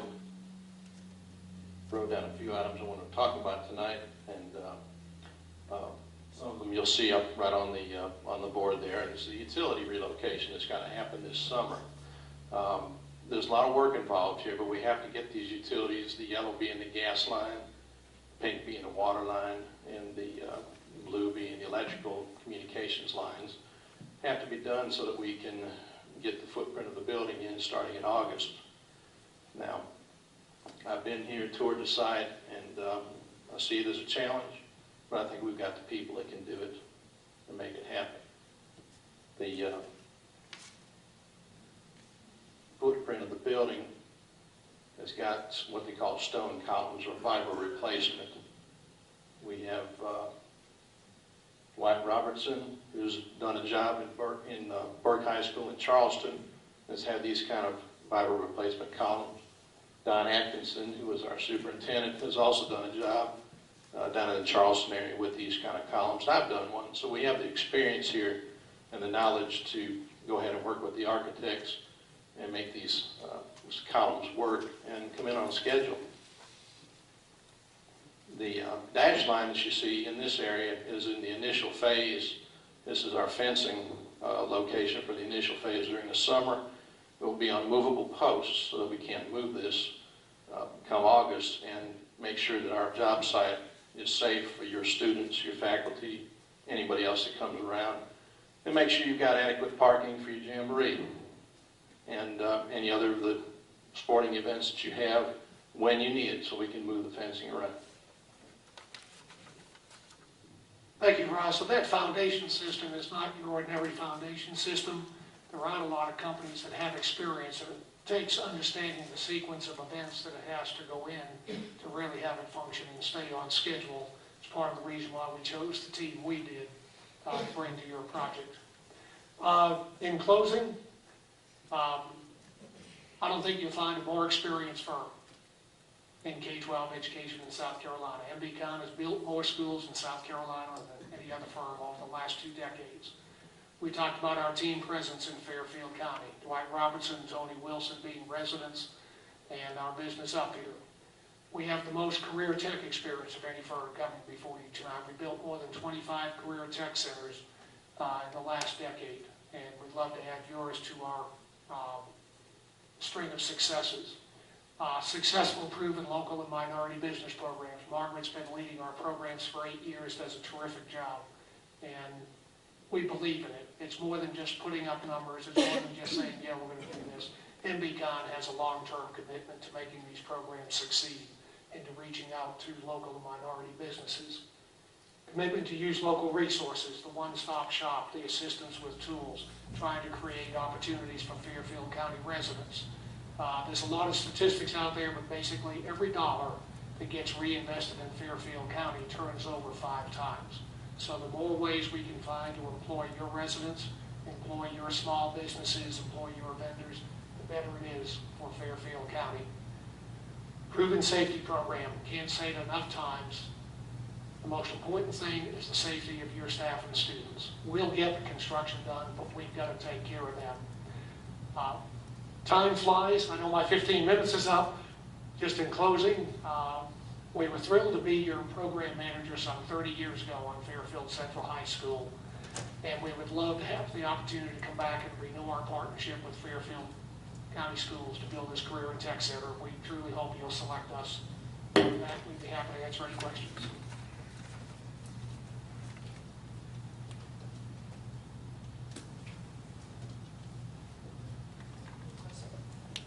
I have a question, Madam Chair. The SWMBE percentage of 40%, given the population of Fairfield County, the tax base of Fairfield County, how would you all justify or be able to, I don't want to say guarantee, but what plan would you all have in place to actually hit that target? I mean, for our community, it just seems a little high. It's almost half. That's an excellent question. And the way it works is we start that program the day that we're brought on board. In fact, we've already started. As Margaret said, she has already met with Ryan over at One Stop. But we set up a series of workshops, outreach programs from the get-go. If you wait until the plans and specifications are done and you're bidding the project, you've missed the opportunity. You simply can't accomplish it that late in the game. It starts from day one, and it takes a commitment. It takes time, and it takes reaching out. Some of the things we do that are unique, we didn't have time to go into all this, but we have a bond waiver program. A lot of general contractors, construction managers at risk require every subcontractor to be bonded. We don't. We take that risk on internally, making opportunities available to smaller businesses. We also offer weekly payments to contractors instead of making them wait a month. Without getting too bogged down in the detail on a typical construction project, the construction manager or at risk or general contractor, they submit a bill at the end of the month based on the bills from all the subcontractors. You pay us a couple of weeks later, then the first tier subcontractor gets paid a week or 2 later. The guy at the bottom of the food chain, a small business who is the most vulnerable, the least solid, has to wait 8 weeks for his money. We step in front of that and make weekly payments so they can keep going. Then we get caught up from you at the end of the month. It's programs like that that allow us to get greater participation than a lot of the competition. And in addition to that, it really is about teamwork. All of our contractors, in order to make these goals, it's not just from MBCon. All of the contractors understand from day one that this is a team effort. And of course, my job is to help make the greatest local economic impact possible, and the way that we get that done is we have participation across the board, so it's a team effort.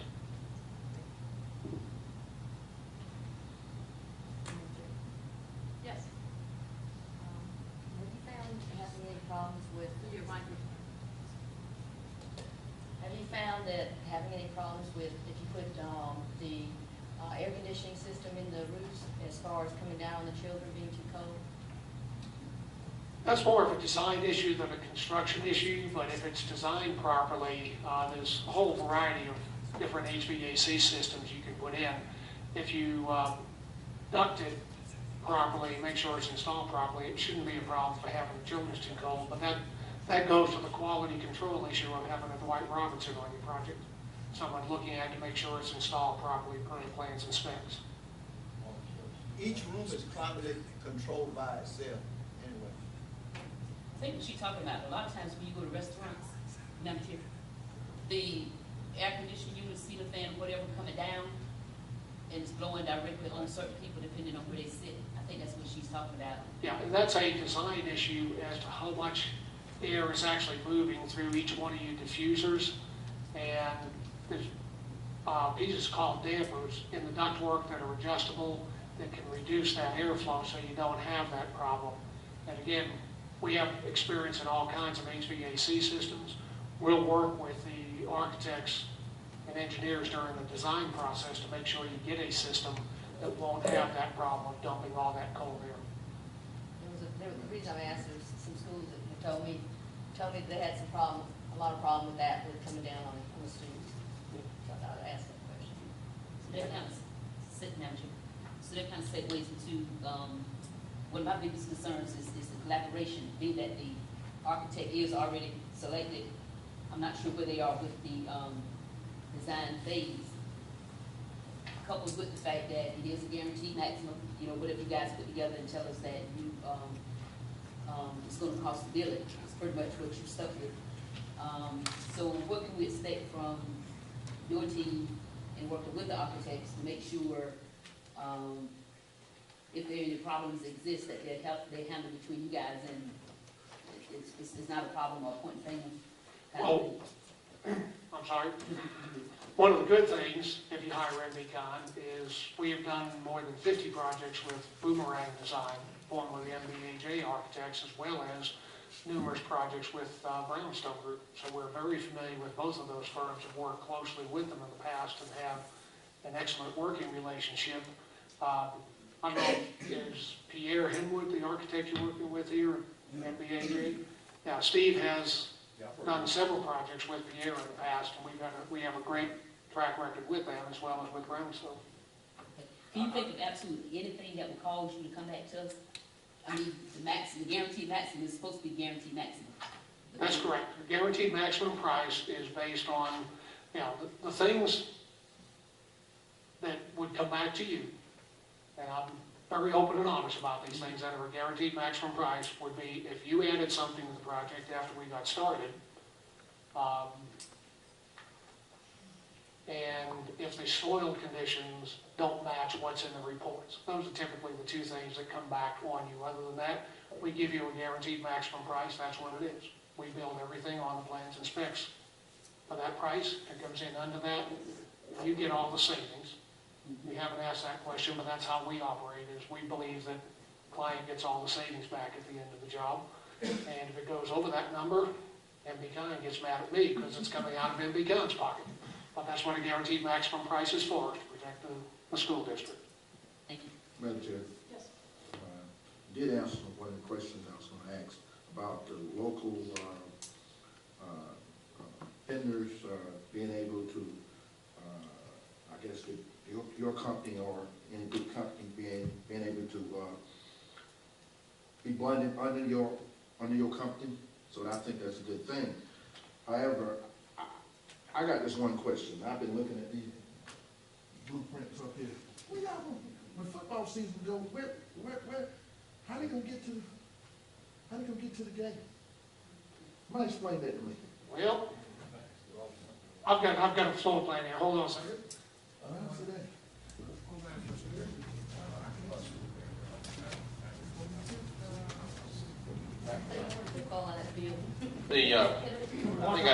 What I mentioned about the movable fencing, and there's for the bus loop that goes in between the middle school and our job site, that fencing can be moved around there, and I believe that's going to be the way to get back to your football field.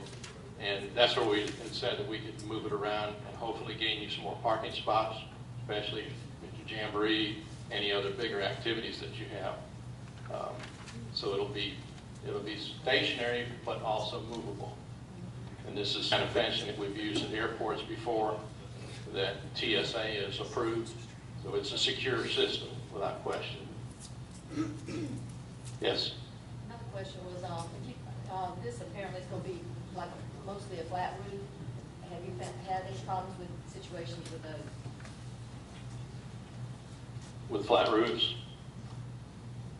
Only when they're not put on correctly. But if they're designed correctly. Have you had problems with it? I have not personally had any problems with them.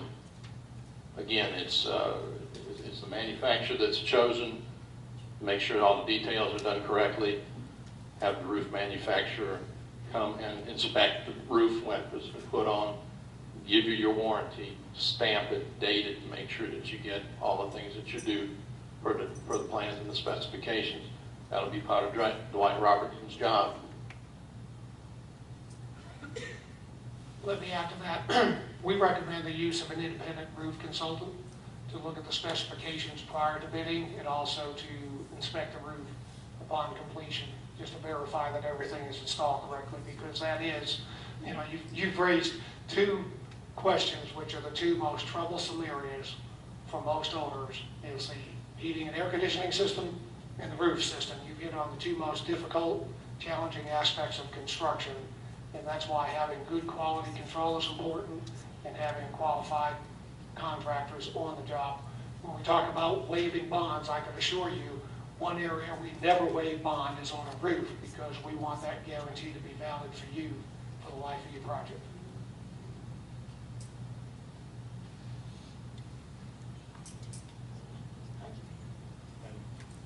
Thank you all very much.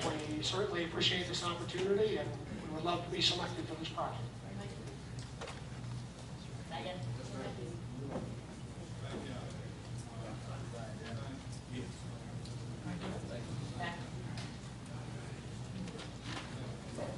White, you can say white.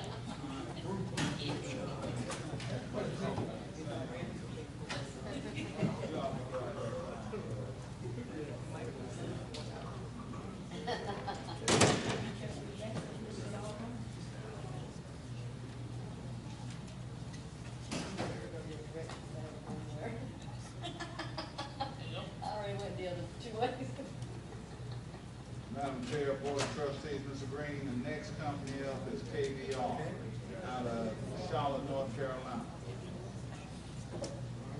Mr. Danny Mullins will begin speaking.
We have it on our laptop.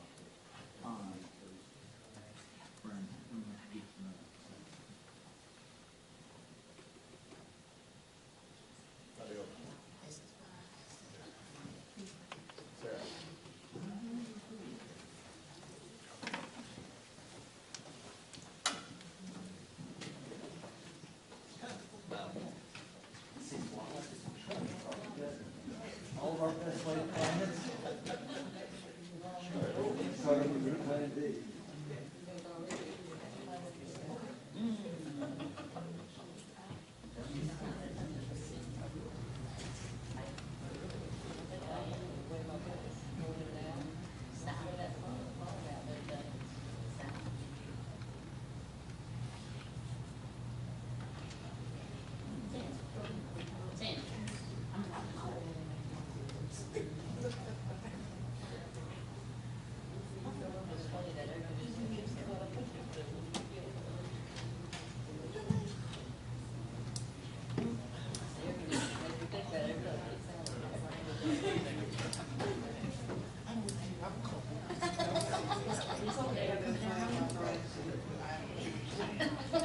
Well, our teacher told me that.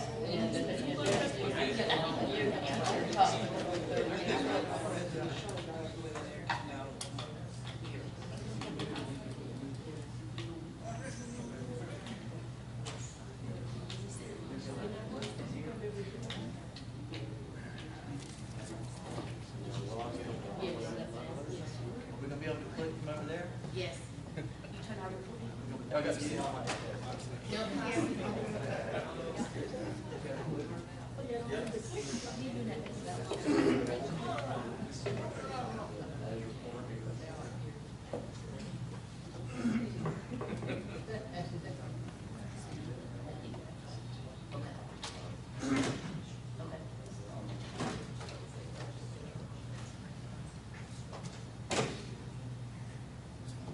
Let the light start off a little technical difficulty. You still have your work stress. We're contractors, we work pretty well at this. I know.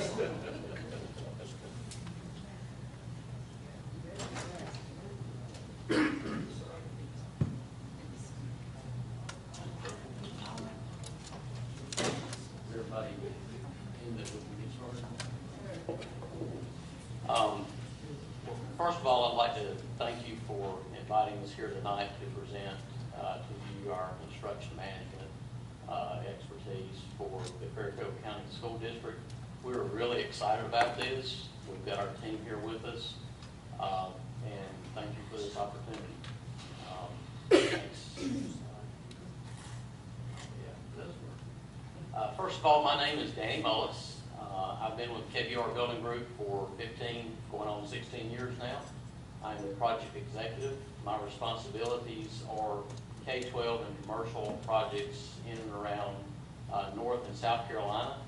I'm currently finishing up on a project down in Aiken, South Carolina. It's an administrative building. We recently finished a courthouse in Lancaster County, if you're familiar with that. So I've done a lot of work here in South Carolina. I'm also working on a K-12 project in Charlotte, North Carolina with Boomerang. So we're working with them on the Myers Park High School campus. My responsibilities will be to make sure that you have the proper resources to run this job and to help you along the way to lead you and lead my team to success here. We have with us today, we've got Ken Robb as our superintendent. We've got Rick Anderson, our project manager. We've got Garland Burton as our diversity coordinator. And we've got Annie Hughes in pre-construction. With that, I'm going to turn it over to Ken, and he's going to talk to you a little bit about the site logistics. Hi, as Danny said, my name is Ken Robb, superintendent with KBR. I'm kind of a local boy. I live right up the road here in Chester, South Carolina. What we've got on the screen now and what you're seeing in your pamphlets is the actual laid out area of the construction that's going to happen this summer.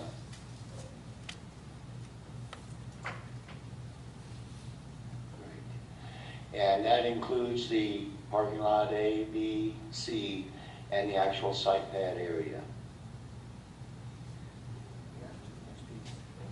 Okay, thank you. And what you're seeing here is we have sectioned off Lot A, Lot B, and Lot C, and then the actual work area. Our plan this summer would be to actually remove all existing utilities that are in this pad and area, relocate, and have you back up and running by August 1st, connected and reconnected to the buildings here. I'd like to also point out a short thing. I've just come off of 3 separate jobs that was exactly this same type of thing, where I had to have all the utilities changed and moved during the summer so that school could start again. So this is something I'm very familiar with. And last on that, I'd like to introduce Danny and tell him thank you for our opportunity. It's Rick. Rick, I'm sorry. That's all right. It's okay, Daddy. My name is Rick Anderson. I'm with KBR. I'm the senior project manager from Beasley, South Carolina. And as you saw, I'm standing behind him because I'm his support man through this whole project. Early on, when we looked at your project, we recognized that there were different challenges, just like there are for every school. One of the first challenges we recognized was, just as he showed you, your utility work has to take place this summer because we've got to get the old utilities taken out and tie the new utilities back in so that your existing high school will be operational. The second problem that we recognize that's inherent with a lot of schools and is inherent with your schools is working in a populated site. A few years ago I did Berea High School up in Greenville, and it was the same situation where we built the existing high school on the same site, or we built the new high school on the same site as the existing high school, tore down the football stadium, and redid that. We accomplished that by working really closely with Mr. Roach and Charlie Crenshaw and some of the other folks there. Met with them every week, found out what their needs were. They found out what our needs were, some give and take, and we were able to work together real well. But one of the best things we did, one of the first things we did and recognized was the old adage that a good fence makes for good neighbors. And the red line you see there is how we're going to fence the side off. You'll also notice on the previous slide that we had shown a construction entrance here and a construction entrance there. And what we would do is during the summer, we would have those 2 construction entrances so that we could route trucks in and out. But then once the school year starts, we're going to close this one off because we want to keep our traffic away from your traffic. And we want to keep as much of the natural traffic pattern that you have currently in place. Because we can put up all the signs and all the fences we want, but people are going to go where they're used to. The other thing that's important with keeping your people safe is keeping a good traffic pattern around the school, down and around, keeping the exits open, and working with you to not only during school hours, but after school hours, maintaining access to your football field that first fall season and all your facilities down to here. When we were at Berea High School, one of the things we did was we turned over the football stadium early to them because it was important, and we had to work with them that first night. We had 15 guys standing there just hoping every toilet flushed, but we were standing there making sure because it was something that was really important to them. And we worked on their traffic pattern and worked with them throughout the year. Next slide, please. As I said, previously I did Berea High School, which also had shop area, a whole shop wing where they had auto shop, welding, woodworking. In addition to that, I did Cherokee Central's K-12 up in Cherokee, North Carolina. It was a campus that it was all the grades, and it also, as you can imagine, being a K-12, had extensive shop areas for welding, woodworking, some food, and some auto shop in it too. And in addition to that, my company, as well as myself, did 5 schools in the Greenville County area, and we've had a lot of experience working with OFS. It's been our experience, and my experience with OFS, is that their inspections can be very invasive if you're not ready for it and know what they're doing. So if you plan it correctly, take photographs, bring them in properly, and have the documentation ready, what can be a very painful 2-day process turns into a very painful 2-day process, but you don't have to tear anything down. because they are going to look at everything, and they are who you ultimately want to satisfy. Okay? And with that, I'm going to turn it over to Annie, and she'll talk to you about the pre-construction process. Thank you. As Danny said, I'm Annie Hughes. I'll be leading the pre-construction effort on this, the procurement phase. What I want to respond to is per your RFQ, you had offered that you would like to have our GMP on 5/13. What I've got up here is to show you two options. The first one on the left is the option of meeting your request of 5/13. And inherently, construction manager at risk is a team effort between the owner, the designer, and the construction manager. And sometimes we're going to kind of suggest things that maybe aren't, as I'm going to say positive, but the ideal is that we want this to be a win-win situation for everyone. So with that said, your GMP of 5/13 has some challenges to it. By setting that date, you've got a very, very short bid period. You're going to have, because of that, you're going to have fewer subcontractors that can respond in that short period of time. You're going to have limited question and answer period for the subcontractors to ask of the designers to clarify any items that they have. And also, because of that short bid period, we feel like you may have some inflated sub-pricing, which in essence is that they're going to require that we pay more than what it should normally cost because of that short bid period. Also, per your RFQ, what's important to you is that you have local participation. Well, with that short period, you're condensing that time where we can go out and maximize the interest in the project. Now, what we're proposing is another method, and it's called a phased GMP. It's where we go out for early site packages. You've heard these guys talk about we've got to get started as far as utilities are concerned to bring the high school back online. We do that by immediately going out and securing pricing for early site packages. By also doing the phased GMP, that gives the construction manager, and we hope that's us, an opportunity to dwell into the drawings and do a constructability review. And what a constructability review is, they review the documents to make sure that there's no issues that could pop up that could slow the construction of the project once we're underway. Also, it allows us to do a robust process to enhance local and small women and minority business participation. Lastly, it allows us to do some value engineering. And what that is that we're going to look at materials, the way things are built, in order to drive the cost down. We believe that this is the lowest overall construction cost for the process. Now, we can do either method, and we have done either method. But no matter what the method, we feel as though we know that we will definitely be completed by August 1st. But by going the phased GMP method, again, it provides you the lowest overall construction cost. And that's what we really want to be able to offer to you, is the lowest overall construction cost. And with that, I'll turn it over to Garland. Thanks, Annie. My name is Garland Bergen. I'm going to be the SWNB coordinator for this project. I know this is an important process for you, the recruitment of local, small, and minority women businesses up on the project.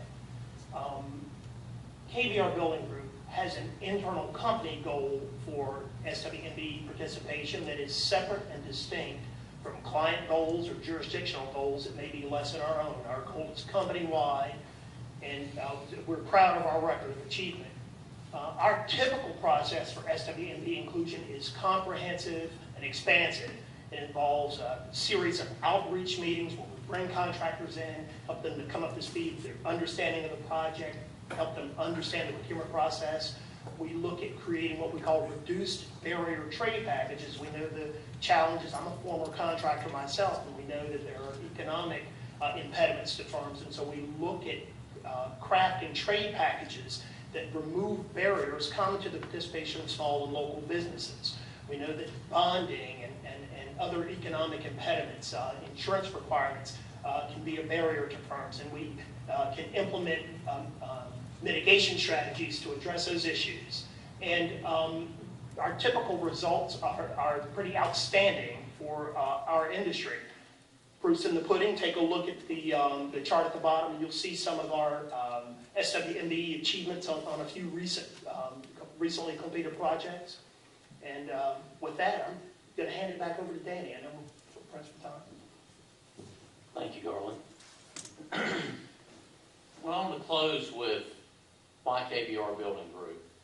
I think we've demonstrated a high-performance team here, over 95 years of experience among us, with the record of on time, on budget completion. We feel like we built this project 8 times. Rick mentioned the Berea High School. I felt like I just did this project at Myers Park High School. Last summer, we had to get a football stadium built, basically we were putting 10 pounds of flour in a 5-pound sack and had a very small site to do this work in. And then at that same time, we were preparing to build the gymnasium. We had a whole bunch of utility relocations. We had to take up some existing storm drain line, extend that down to the creek. All that in preparation for being able to to start the building when the school started back. We had rerouting of traffic so that fire trucks had access all the way through the campus. So we understand the challenges that come along with that, and again, 8 times. Owners hire us for these difficult jobs. Ask CMS. We ask that you talk to them about that. They want us for their more difficult jobs, the site constraints, the difficult logistics, difficult soil conditions like you've got your utility relocations. All of those challenges in a short time frame is what we excel at. It's what we're best at. We've got a number of previously completed K-12 projects, and we're very familiar with the OSF experience and expectations there. Industry-leading safety results. Our EMR is 0.35. Please compare us to the industry. What that means is that we are a very safe company. We're, as related to those others in our industry, we are much safer than them. We're constantly in a moving environment, and that is a testament to our commitment to safety. Well, that rolls right into safety and security of students. That is paramount. No one expects to go to school and get injured because they were adjacent to a construction site. So we're a construction site on a working campus. It is not a construction site where you just happen to be having school. We know the day revolves around your activities at the school, deliveries, our deliveries, everything that's involved with that is all a part of our daily planning, and we plan that hand in glove with the schools. Last of all, construction manager at risk, experts. We are truly an expert in construction management at risk. There is a huge, huge difference between general construction and construction management. I ask that you talk to CMS again about that. Find out from them. They will tell you this level of service that you get from a true construction manager is far different than what you get from a general contractor. And I can sit here and tell you that all day long, but you need to talk to one of our clients about that, and CMS would be a good one. You can also talk to other counties, Dorchester County here, about the experiences that they've run through recently. Talk to them about those things. Last of all, I want to close with, we want this job. We want to work with you. We want to be your partner in this. Annie has brought some things up that we recognize that might be a little unsettling because maybe it's not what you want to hear. But being your partner, we need to tell you those things so that you can make informed decisions. And we think that is the value that we bring to the table here, among many other things. Thank you. Question? We go up for questions now, so, yes, ma'am. Here in South Carolina. District 2. District 2. Yes, ma'am. Have you had any problems with flat roofs in any schools you Generally, no. We have gone to certain extents like we did at Lancaster County. I know what you're referring to. Usually a flat roof is anything that's got a slope of 1/8 inch per foot or less, or in that range. We actually doubled that, and we moved it up a little bit for Lancaster County because they had that problem in their past. And so that was something that was near and dear to them. They wanted that roof to be raised up a little bit so that it would be sloped to the drains. So I understand what the problems are, but we have not had those problems. We find our roofing subcontractors, and we select contractors that we know that can do the work. Let me add to that the problems that he's referring to on the roof is one of the key problems that we look at when we do a constructability review. We look at, one of the biggest things you look at is how sealed is the envelope of the building, be it the roof, the window details, or the wall details. So that's one of the items that we look at really closely. And in some extreme incidents, you end up bringing in an environmental or an envelope consultant and work with the manufacturers to make sure that you get the right product. And frankly, the right application, the right product we're working with, but you've got to make sure that the guys put it correctly up on the building. And sometimes what we actually do is we recommend that the owner hire an independent agency to look after that for you too. I mean, we're responsible for it, but just to add another set of eyes, there's absolutely nothing wrong with that. With a third-party commissioning, exterior commissioning agent or someone like that come in to be an observer for you. What about air conditioning? Do you need the ceiling coming down on the children? Most of the time, as long as the air conditioning is set up properly and you have sufficient venting and sufficient distribution, that as long as it's placed correctly, that's more of a design issue than a construction issue. One of the things that we'd like to recommend is that you have a commissioning agent to verify that the system is operating the way that it was designed to do. A lot of contractors don't like that. We think it's appropriate because that is an expertise area that, and we've actually got some commissioning staff on board, but typically that's handled by the project manager. So did that answer your question? Madam Chair, I first want to thank you for pointing out your observation in the possible, I won't say issue, but with our GMP 513 date. Thank you very much. Sometimes it takes courage to say those things that should be said. With that being said, I know you all work with MBAJ, correct? The architectural firm? We're working with them on the Myers Park High School project, yes ma'am. Okay. How many projects have you worked with them on? This is the second one. We did the high school stadium expansion with them, the football stadium, and we're now working on the gymnasium project with them.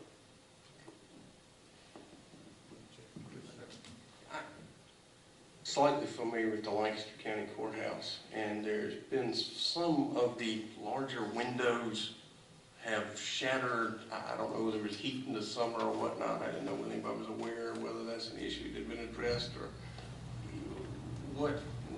what you could tell me about that, because I think there's a fair amount of large windows that would be in this construction as well.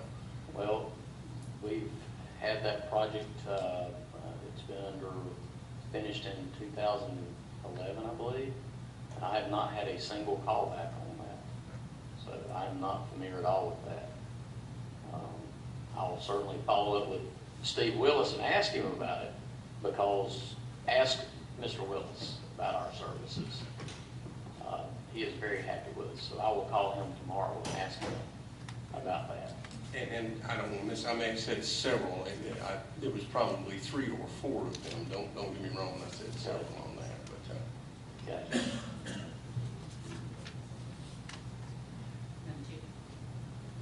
The collaboration between you and the architect, but before you get to that, I think it was one of you, I'm not sure which one, was talking about the issues with the difference between construction museum and, I guess, management risk, terminology is correct. Can you expound on that just a little bit? The differences between the two? Problems that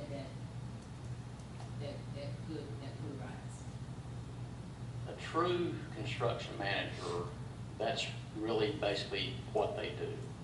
I would say probably 90% of our work is construction management risk, as opposed to hard mid-general construction. As a CM at risk, if we're given the time, we usually are. We're usually brought on pretty early. We work hand in glove with the architect to determine what constructability issues are out there. A lot of times those things that, yeah, you can design them and they can be done, it costs less money to do it a different way. So there's different ways of doing things. That also gets into value engineering a little bit. Different materials, different methods. We know what's going on within the marketplace. Whereas the architect, they're good at what they do. They're good at drawing, they're good at planning the building, programming it, and so forth. We're good at planning the project out. One of those things is the pre-planning that goes along with these utilities this summer. A true construction manager will get those things planned out so that things run smoothly, and will have direct contact. And whenever problems come up, we're the first to come to you and let you know what the solution is. Oftentimes, a general contractor doesn't possess that ability, and they're coming in with a handout going, you know, you got to pay me to fix this, or you got to change this. There are site conditions and so forth that certain times that is necessary, but a construction manager is your partner and not adversarial, and wants to work with you to solve your construction issues. Does anybody add anything to that I missed? Is that okay? The at-risk part, we're a construction manager at risk, which means just that. We're taking on a certain level of risk ourselves by saying this is the guaranteed maximum price. As Annie pointed out earlier, if we put contingency money in a budget for an unforeseen condition or for a maybe it might happen, at the end of the day, if we don't spend that money, you get that money back. Where if a subcontractor or a hard bid contractor puts that money in the bid, you don't get it back. So if they stick an extra $20,000 in there for this might happen down near the tennis courts when we're going by it with that utility that we have to tie in down there, and they don't hit it, that's $20,000 to them. Where if we think there's that risk that the tennis court collapses because we're so close to it, the storm sewer that's going to run by it, if that doesn't happen, that goes back to you. That goes back to our phase GMP process, where we try and identify those issues and lower the amount of money that a subcontractor that will never go back to the county puts in the bid to cover those risks. We try and address those risks early on, and we're going to take on some of that risk for you. How long have they been using the CM at risk? We've been doing it for over 10 years now. South Carolina the first my knowledge of it being used in South Carolina was probably about 5 years ago. We were hired for the Lancaster County Courthouse in 2008 or 2009, I believe it was, and I think at that time that was fairly new at that time. It's been in use in North Carolina for a much longer period of time. Can I add to that, Danny? Before I came to work with KBR about 4 years ago, I worked for the state of North Carolina, and Senate Bill 914 authorized the utilization of the CM at risk method effective January 1st, 2002, and immediately the state of North Carolina recognized fairly significant cost savings on their projects simply from using CM at risk as a method. So it's been 10 years, 12 years. Okay, then as it relates to the contractors, I probably should ask the other ones the same question, but are you bidding or are we looking at proposals? Because if you got to give them a guaranteed price, then you probably want to take the lowest bid so that you would come in budget versus exceeding, and we tell you we're not going to give you any more money, versus if you do a request for proposal, you consider more than just the cost to avoid what you just stated, to make sure that you get the best product. Well, I'll describe to you what our typical process is. And our typical process is that we pre-qualify our subcontractors that can bid on the job. We don't let just anyone bid on it. We want to make sure that the people, that the subcontractors that are bidding on the job are actually capable of building the job. We then write comprehensive scopes of work that tells them specifically what they've got to cover in their contract. and then everybody bids on an equal package. And so when those we do receive bids on those, and when those bids come in, we do an analysis of those very detailed, because we get breakouts of each, the breakdown of the cost. Then we can determine where the risks are. If a subcontractor comes in and he's supposed to have 100,000 square feet of floor space or concrete, and his quantity is 60,000 square feet, we know there's a problem there because he didn't do that. He missed on his estimates somehow. So we get those detailed estimates in, quantities of brick. We look at things like sales tax, because everybody should pay about the same amount of sales tax. You're buying the same amount of materials. So if your sales tax are off, you realize that subcontractor, there's something fishy with his number. And yeah, he's going to be the one that has to ultimately pay for that in a, quote, bid situation, like a hard bid. And he's got to honor that. But you've got a subcontractor that's in trouble right off the bat. He's going to recognize that at some point. And we don't want to be here putting small companies out of business. That's a very short-sighted approach. And so we want to make sure that they have sufficient dollars in their costs to cover everything that needs to be done out there. We don't want to enter into a contract and set someone up for failure. We wouldn't want one of your locals to come in and give us a low number, and it would be awful for us to tell him that you got a great number when he's half the price that he should be. We run him out of business, and that's not good. That's not good business. So that answer your question. Yes. And the other question was, I guess you kind of sort of answered, what could cause you to possibly come back to us, even though you gave us your GMP, and say this was just whatever, and we really need you to consider additional funding? Unforeseen conditions, things that are out of our control. We hit rock out there that wasn't designated, there wasn't an allowance plan for it. We hit an underground storage tank, and we've done that before. Not likely here. Maybe, I don't know the history of this site, haven't seen the soils report. But we do understand there are some difficult soil conditions out there. And hopefully that's quantified in the specifications.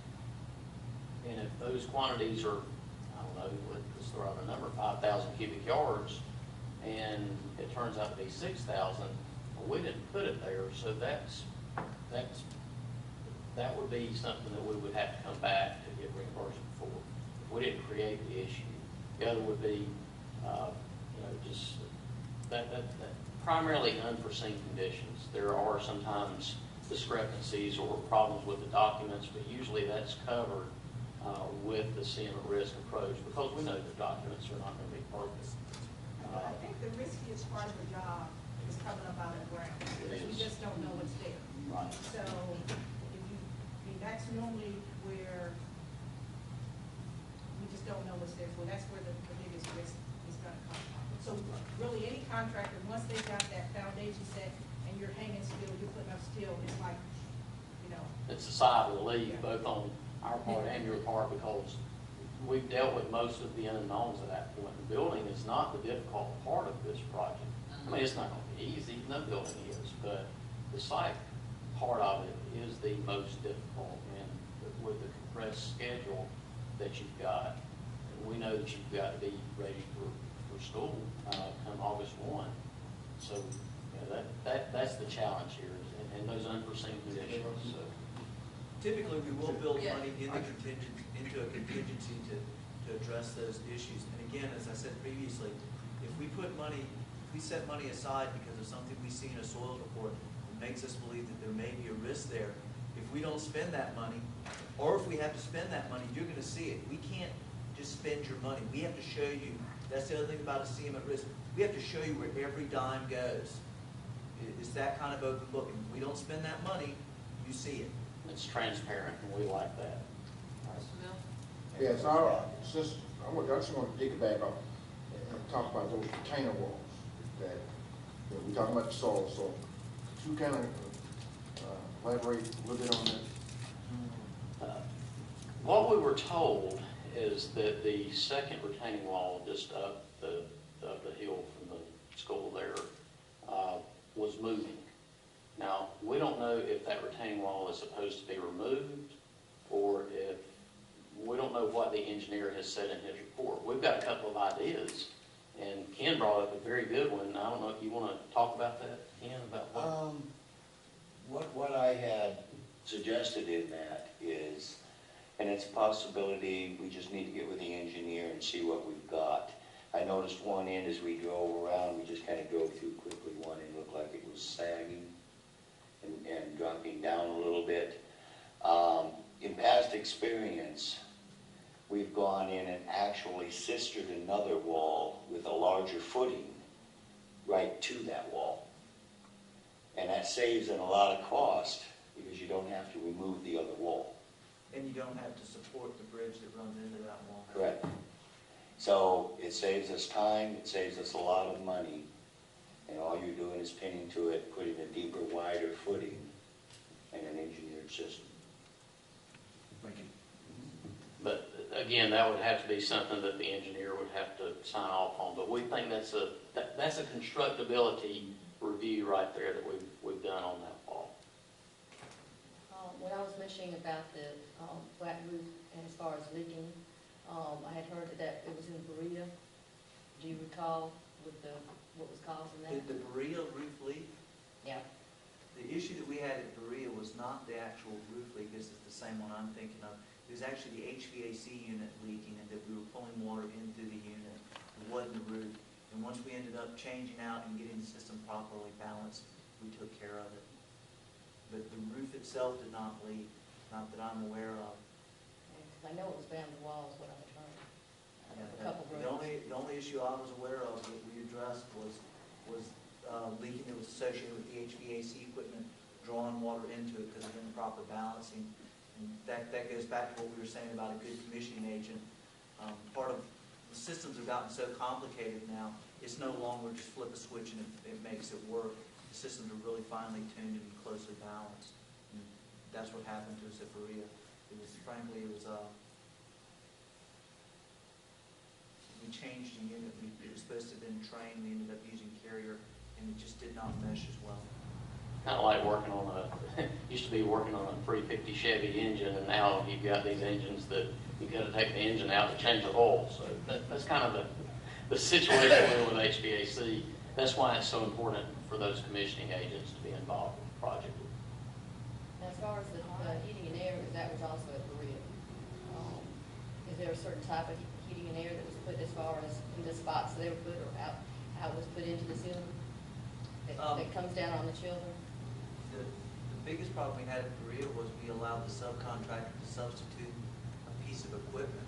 Rather than using train that the system was designed around, they used, I want to say it's a Carrier, but I can't be sure if that was the same piece of equipment. And it just did not perform up to expectations. And it took us a while to get the system balanced and to take care of those issues. Thank you. Thank you. Appreciate it. Thank you. Thank you very much. Thank you.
Chair of Board of Trustees, Mr. Green, the Lands and Found Group.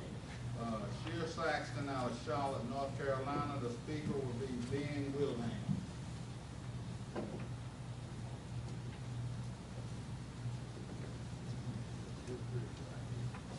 Long day. All right, how are you? Doing well. How are you?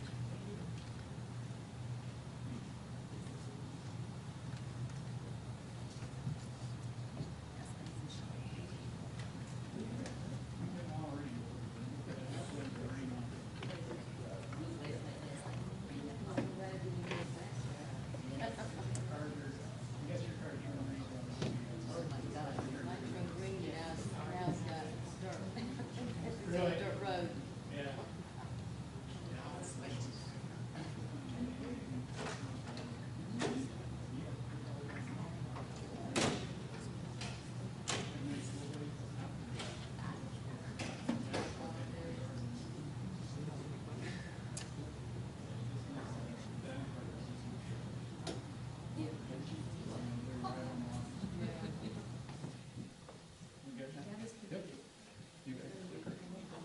It's on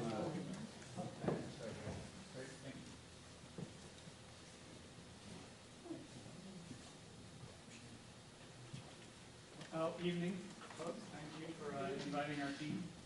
My name is Ben Wilhelm, and I'm president of Shield Sexton Southeast Regional Office. I've been with the company for 14 years, and we're honored and privileged to be here tonight to talk about building your technology center. And so without further ado, I'd like to go ahead and click myself. Introduce our team. On my left is Matt Ventimiglia. Matt is our director of pre-construction, and Matt has worked with Shield Sexton for 6 years. He is, you would be seeing Matt most at the front end of the project.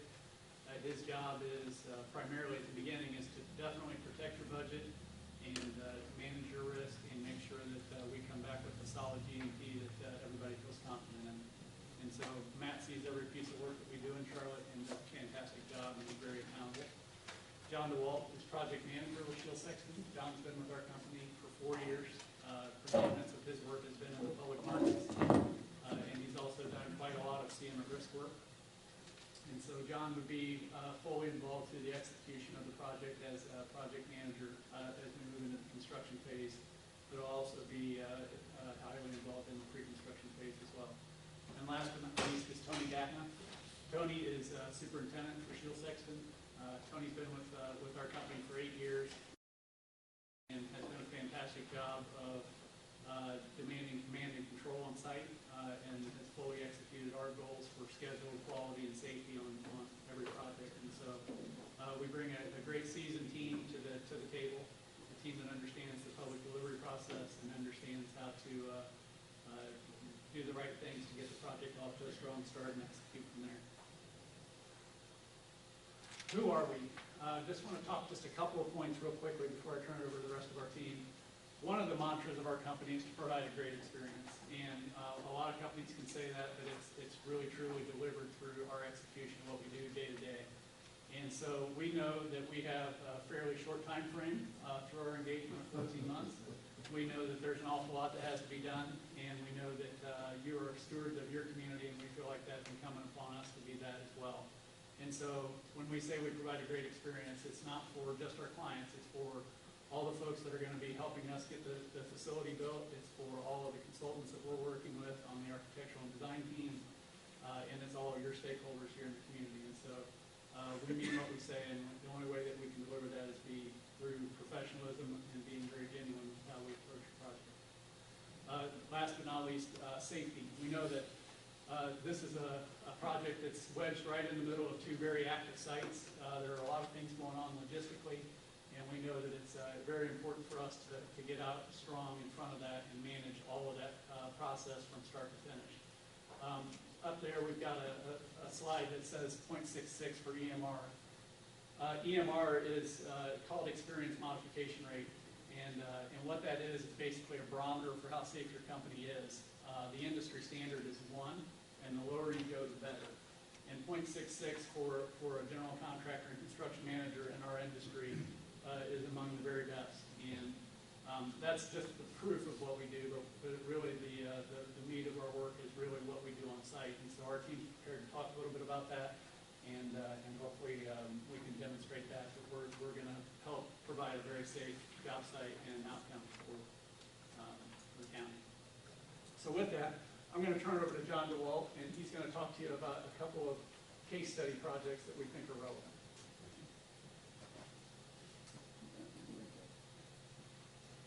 Thanks, Ben.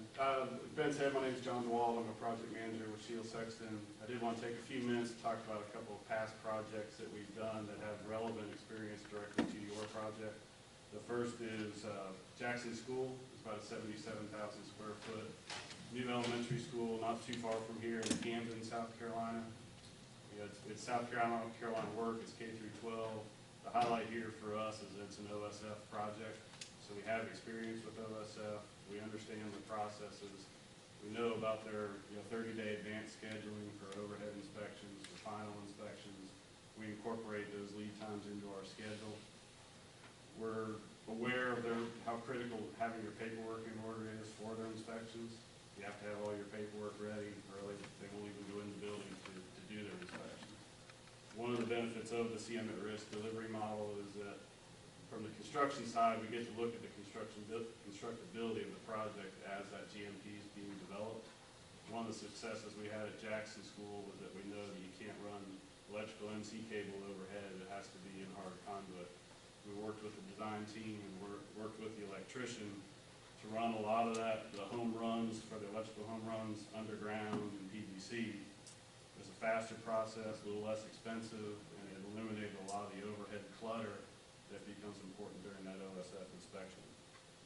We also, on OSF projects, will schedule multiple pre-inspections, we call them, or pre-punch lists with the architect and the design team to ferret out all those issues before the OSF is even on site to help eliminate any problems there.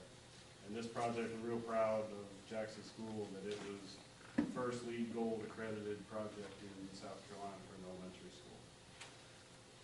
The second one I want to talk about is Patterson Hall. It was about 186,000 square foot major renovation at USC in Columbia.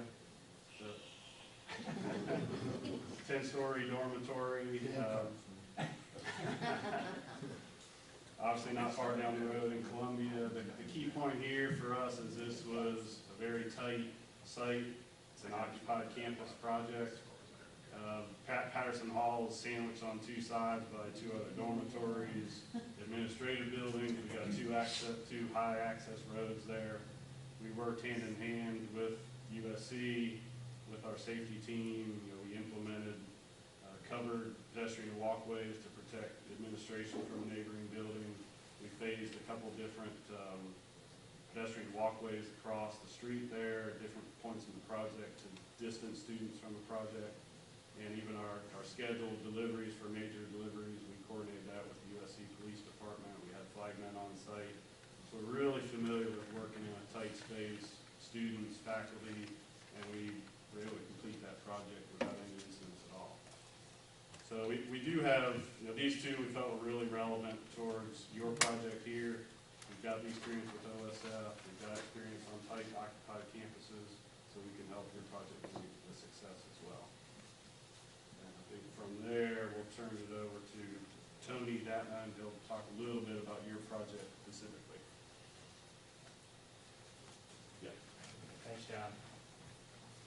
So as Ben mentioned, our EMR rating of 0.66, which is extraordinary for the construction industry, we have a true culture of safety and we bring it to every job site. It gets there through training, it gets there through a level of preparedness and pre-planning. So it's my job as on-site superintendent, along with quality control and ensuring that we can stay on schedule for your project. Safety is obviously a very crucial part of this project. My goal is to make sure that everyone goes home safe, uninjured every day, and that's not just our construction personnel, but that's your faculty, that's your staff, that's your students. This is a unique environment with your campus, and it requires specific pre-planning to make sure we're hitting all those constraints. One of the main keys to having a safe site on an occupied campus such as this is to make sure we have clear separation between our construction personnel and your faculty and staff. And we're going to touch on that a little bit further when we get into site logistics. We've looked at that in a couple different ways. We have some suggestions or ideas that could even help enhance that separation, which is critical. Our site-specific safety orientation, that's a mandatory orientation that every person that steps foot onto our job site is required to participate in. We're going to touch on basic safety information, but more specifically, we're going to talk about your project specifically. We're going to highlight traffic patterns, both vehicular and your pedestrian patterns to make sure, again, we have that clear separation. We are also going to make sure that everyone understands that this is a specific environment. This is an environment that has students on it. And that environment demands a certain level of respect and a higher level of courtesy to everyone. And that's something we're going to highlight. After we're done with that, everyone's required to sign off. They're going to get a specific numbered hard hat sticker. And that way we can make sure we know that anyone who's on our site has gone through this site-specific orientation. We put communication as our last key point. That's vital. It's real important that we're communicating with you and you're communicating with us. We're going to have material deliveries. We don't want any surprises. We're going to make sure that we give you plenty of advance notice so that we can work together and coordinate that piece. So I mentioned site logistics. Matt's going to come up here with me, and he and I work through this piece together. And Matt's going to lead off and give us an idea. My name is Matt Vince. I'm on the pre-construction side and all that estimating. And Tony and I work together. I'm going to switch things up. If I can come up on there and point to a couple things up there, can I switch? Is that all right? As long as you don't fall. All right. All right. So sorry to come back to you. So you may have noticed in our RFP, we actually proposed two site logistics plans. So it's a little bit different, but we looked at yours, and it's a plan that can work, and then we kind of threw it out the door, okay? And we started from scratch, and we said, how would we set up this site logistics plan? How would we run this job? Because that's what we do. We do these type of projects all day long, every day. And no one project is the same. They're all different. So let me walk you through this, because it's a little bit different. Your site logistics plan has the high school bus route through here, okay, and then coming back here and making a loop and back out. One of the difficult parts about that route is they pretty much come in between the gym and the construction site. So they're coming inside of pretty much our construction site, which the whole idea is to get the kids and the staff and everybody away from the construction. So what we're proposing is that we move the high school bus route and the middle school bus route to Lot A, which is this area. The high school route continues back through here. The middle school route goes there. Then the parent drop-off for the middle school would be here. The high school parent drop-off is unaffected. Okay. And, you know, Tony, you want to touch on Sure. And what I'll have is I'll have Matt point a little bit so I'm not getting in the way of the projector. Everything in red, obviously, is our construction site. And again, it's vital that we make sure that we control that site real well and we have clear delineation that there's no chance students or faculty get confused as to where they're going. So up where it says gate, that is where other gate, Matt, I'm sorry. Right there, that's where we would be bringing in just day-to-day construction traffic, with parking being right in that same vicinity. The job site trailer with our logo on it, we're positioned right in a spot where we can keep an eye on all of that traffic coming in and out. The other gate that Matt mentioned or pointed to initially is where we would look at material deliveries. There's obviously a fairly large grade change or elevation change where we're proposing our day-to-day parking opposed to where the project is going to be erected. So we use that gate to bring material deliveries in, and then we would exit out at the lower gate. So again, that's the level of coordination that we would have to make sure that we're talking and working with the school's schedule to when we would bring in materials, and that's something we do with plenty of advance notice. And again, this is just a proposed site logistics plan to really get detailed and come up with a working, real site logistics plan. We really got to sit down with everybody who's involved in the project and talk about what works and what doesn't work, and what events you guys have on campus. Sorry. Moving on to scheduling, we've got a in-house scheduler that's all he does. He focuses on scheduling. He's awesome at it, and we've spent quite a bit of time with the drawings that we had. So I just want to hit a few highlights here, and this goes right along with our site logistics plan. What we would propose is that we would complete the construction of Lot A and Lot B during the summer, starting June 1st, and finish that by August 1st. That way, all construction activity is limited to inside that building where the actual building is going to be built, which is what you just saw on the site logistics plan. So briefly, this is just an overall milestone schedule that was put together for your project. More importantly, each week we do what's called a 4-week look ahead. And in that look ahead, we take these larger scale project activities and we break them down and we direct our subcontractors exactly where we want them inside the project, per room and per activity each day. So that's 4-week look ahead.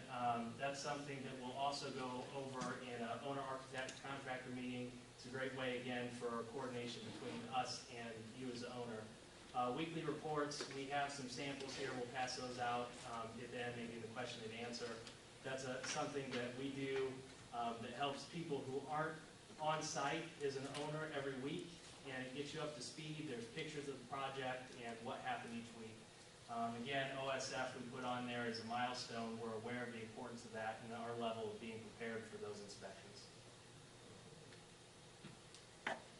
Now maybe the most important reason why we're here today is GMP timing. As your CM at risk partner, we really have to put your best interests first.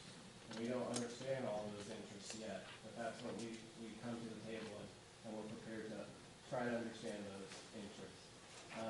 You've given us about 1 to 3 weeks to, depending on how you look at it, put together a full, complete GMP.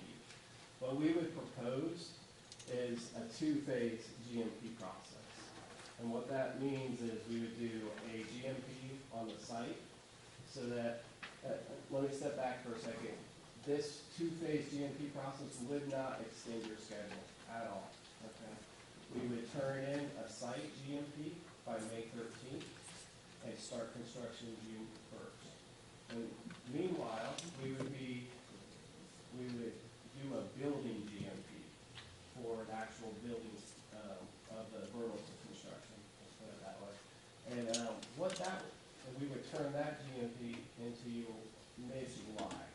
What that would allow us to do would be to do things like the outreach session, to do pre-qualification of subcontractors.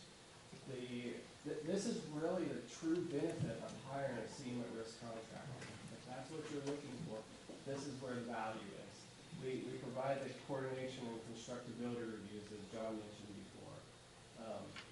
So I know that's a little bit different than what you guys have proposed, but I want to put that out there. There's some real value in considering that. I don't know if there's time constraints on when you have to have a budget or anything like that. So there's a lot of other things that may need to come into play there.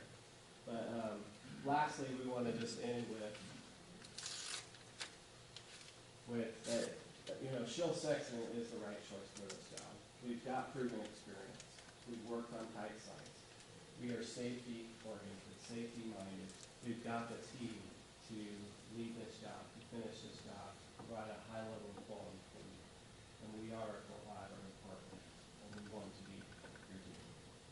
Okay. Thank you. Questions?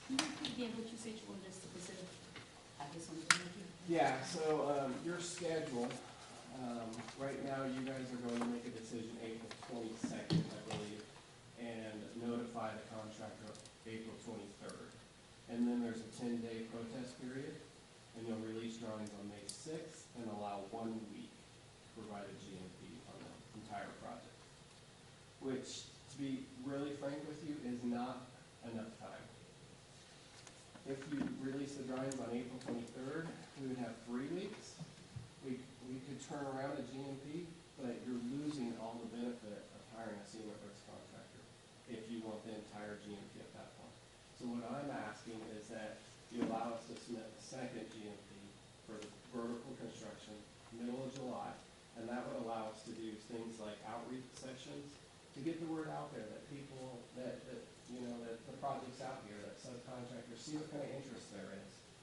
Pre-qualification process. If we're allowed to pre-qualify subcontractors and make sure they're qualified to do this type of work, then you're so much better off than just accepting any number that comes in on bid day. Bid packages, if we can define the actual bid package for a general chase package, for the mechanical, electrical, plumbing packages, and make sure there's no gaps in between those packages, make sure there's no overlap, you're not paying for any more than you have to, you're still receiving competitive bids, and it's a competitive bid process. And then one of the things I can't leave off is the coordination and constructability review, which is a process that we go through together as a team and review every single drawing and documents and make sure there's no conflicts, make sure they're showing light fixtures in the same location on the architectural drawings as they're shown on the electrical drawings. That may have been a little bit more than what, but hopefully that answers it. Sorry. Questions? You don't have any problems with it, as far as, because it's gonna be flat roof, I guess, basically, with things like that? John, do you want to? No, I mean, most of the roofing contractors we've used, you know, in Columbia, over in Camden, we've had good success with all of them, so we haven't had any problems with flat roof.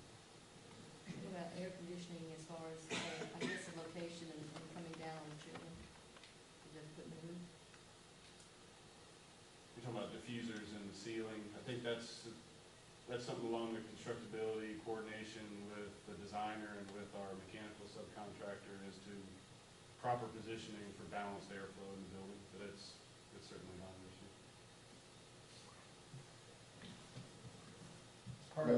It's part of the commissioning process that owners can actually hire a commissioning agent to come in and make sure that the design on the drawings is what you guys asked for, and then make sure what we put in place is what you guys asked for. And then there's tests and balances at the end of the project to make sure they meet the design intent and things like that. So there's definitely checks and balances. Yeah, I'd just like to applaud them on their safety record. I'm big on that. Kind of tell me a little bit about, and I know that you were saying that the second phase, but for us, the locals, you know, the subcontractors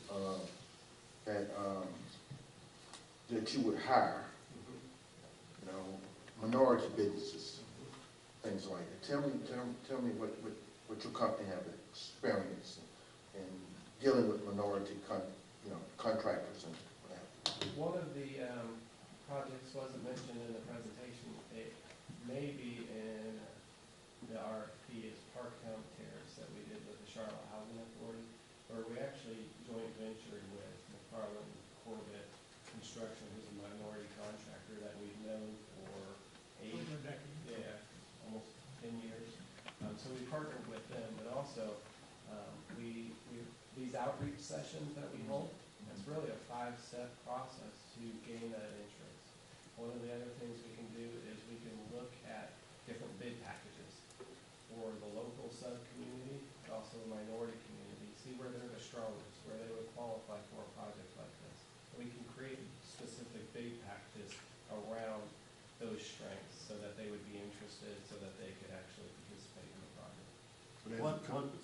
One example would be like a flooring bid package. Instead of having the flooring package bid out all as one piece, you could separate it into hard tile, like ceramic tile is one piece of the bid package, and then like carpet, VCT, resilient flooring is another.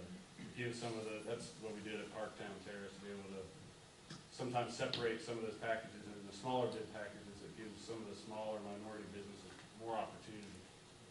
Some of the small businesses, you know, they don't, I mean, they can't be funded, so where are y'all with that? Can y'all handle that for them? Yeah, we typically don't bond subcontractors under $1 million. You know, you have a bond with us, and we do a lot of due diligence to try to make sure that everybody's successful on the job. And sometimes that takes unusual measures, whether that's joint checking or helping them get over payroll for the week or whatnot. On some of these smaller packages, that's a risk that we are willing to consider for you know, some of the goals outside of price that you know, we and the owner are trying to pursue.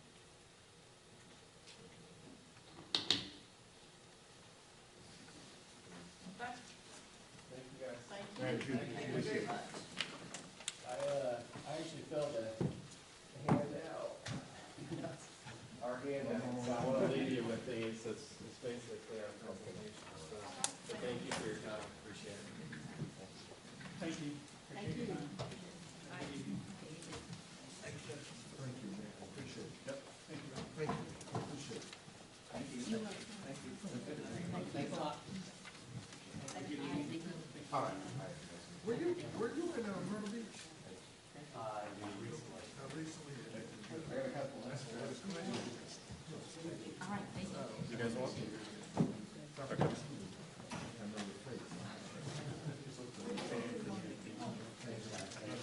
How you doing? Thank you. Thank you.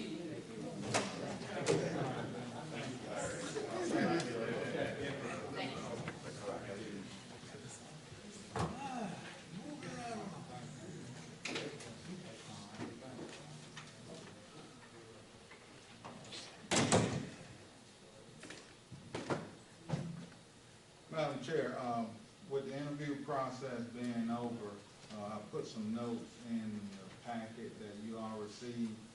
Whenever you sit down and do the evaluation, I would like to have those evaluation forms back electronically April the 16th. You can just create a spreadsheet, and it would calculate, you just put the numbers in there, calculate the totals for you. But then I would need the packet back when we come back off the spring break. You must create a spreadsheet. No, you'll get it sent. Yeah, I'll forward it.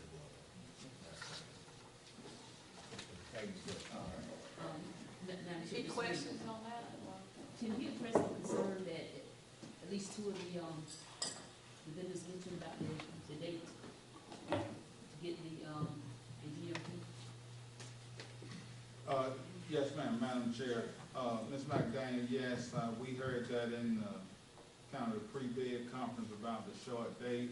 And what we're hoping, when we come around on the 22nd, whenever the decision is made, we're hoping that the selected vendor will have those 2 extra weeks during that protest period to go ahead and take a chance and do some of the things they need to do. And also, based on collaboration with the architects and the selected contractor, we probably can come and say we have to amend it a week or two if we need to do that. But we have to sit down as a team to make that decision. Yeah, I'm not sure why we build it so close, but I think that, I guess I'm speaking for myself, but I hope everybody else feels the same way, that we don't want to sacrifice quality and money for time if there are alternatives that we can consider. Most definitely. Thank you.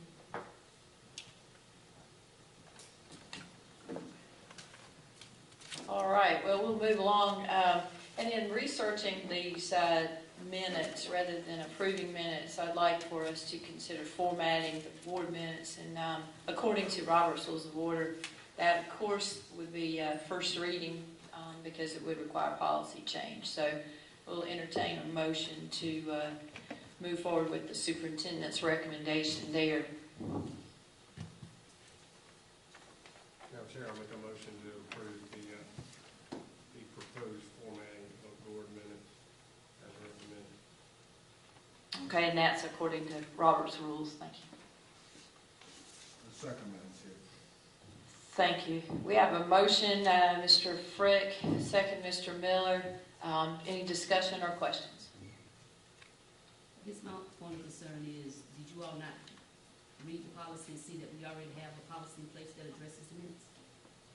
I absolutely did. That's why I think this is time for a review of it. It was 2003, so... So why are we not just changing the policy? And secondly, we don't have first reading on the agenda. I know that we can get that and we can redo it next time. It should be there. That's my fault. And if you read it, why won't you read it to my statement? Ms. Hartman, you were ruled out of order, and any statements after that are considered out of order. So it will not be in the minutes. And we've had that discussion several times. So we'll... I guess the concern on that one, Madam Chair, and I would hope that we're going to try to work together here and not just hammer people who, just because they may not agree with the majority or agree with you. I mean, we have a board meeting so that we can discuss and try to come up with what the best solution is for everyone. If we have a policy in place, I'm not understanding why you were taking the attitude of disregarding the policy that's already in place until this one get approved, if the majority of the board decides to approve this one. Upon review of the policy in place, number one, like I just said, it was approved in 2003, which I'm certain that the internet was not, the minutes were not available on the internet, the videos during that time. So I think it's time to update these, and considering that it has taken 20 to 30 minutes to approve the minutes the last two meetings, I think it's time for a change. Well, my concern is not what's in the minutes. The concern is that you are disregarding what's in the minutes. If the minutes state that a board member can add a document to the minutes or can have a report placed in the minutes, we have not changed that yet. And you are actually breaking your own rule that you have in place, regardless of whether you was on the board when it was put in place or not. It's what we have until it's changed, and it hadn't been changed yet. And that's your interpretation. So we'll take this up for first reading at the April 22nd, and we can move on from there. And let me hear again, why are you not following the minutes and allowing her statement to go on record? She was ruled out of order prior to the statement. You don't have what's the policy that's in? Robert's rules. But that hadn't been passed. That's according to the minutes. The meetings are run according to Robert's rules. So we're moving on. Superintendent's report.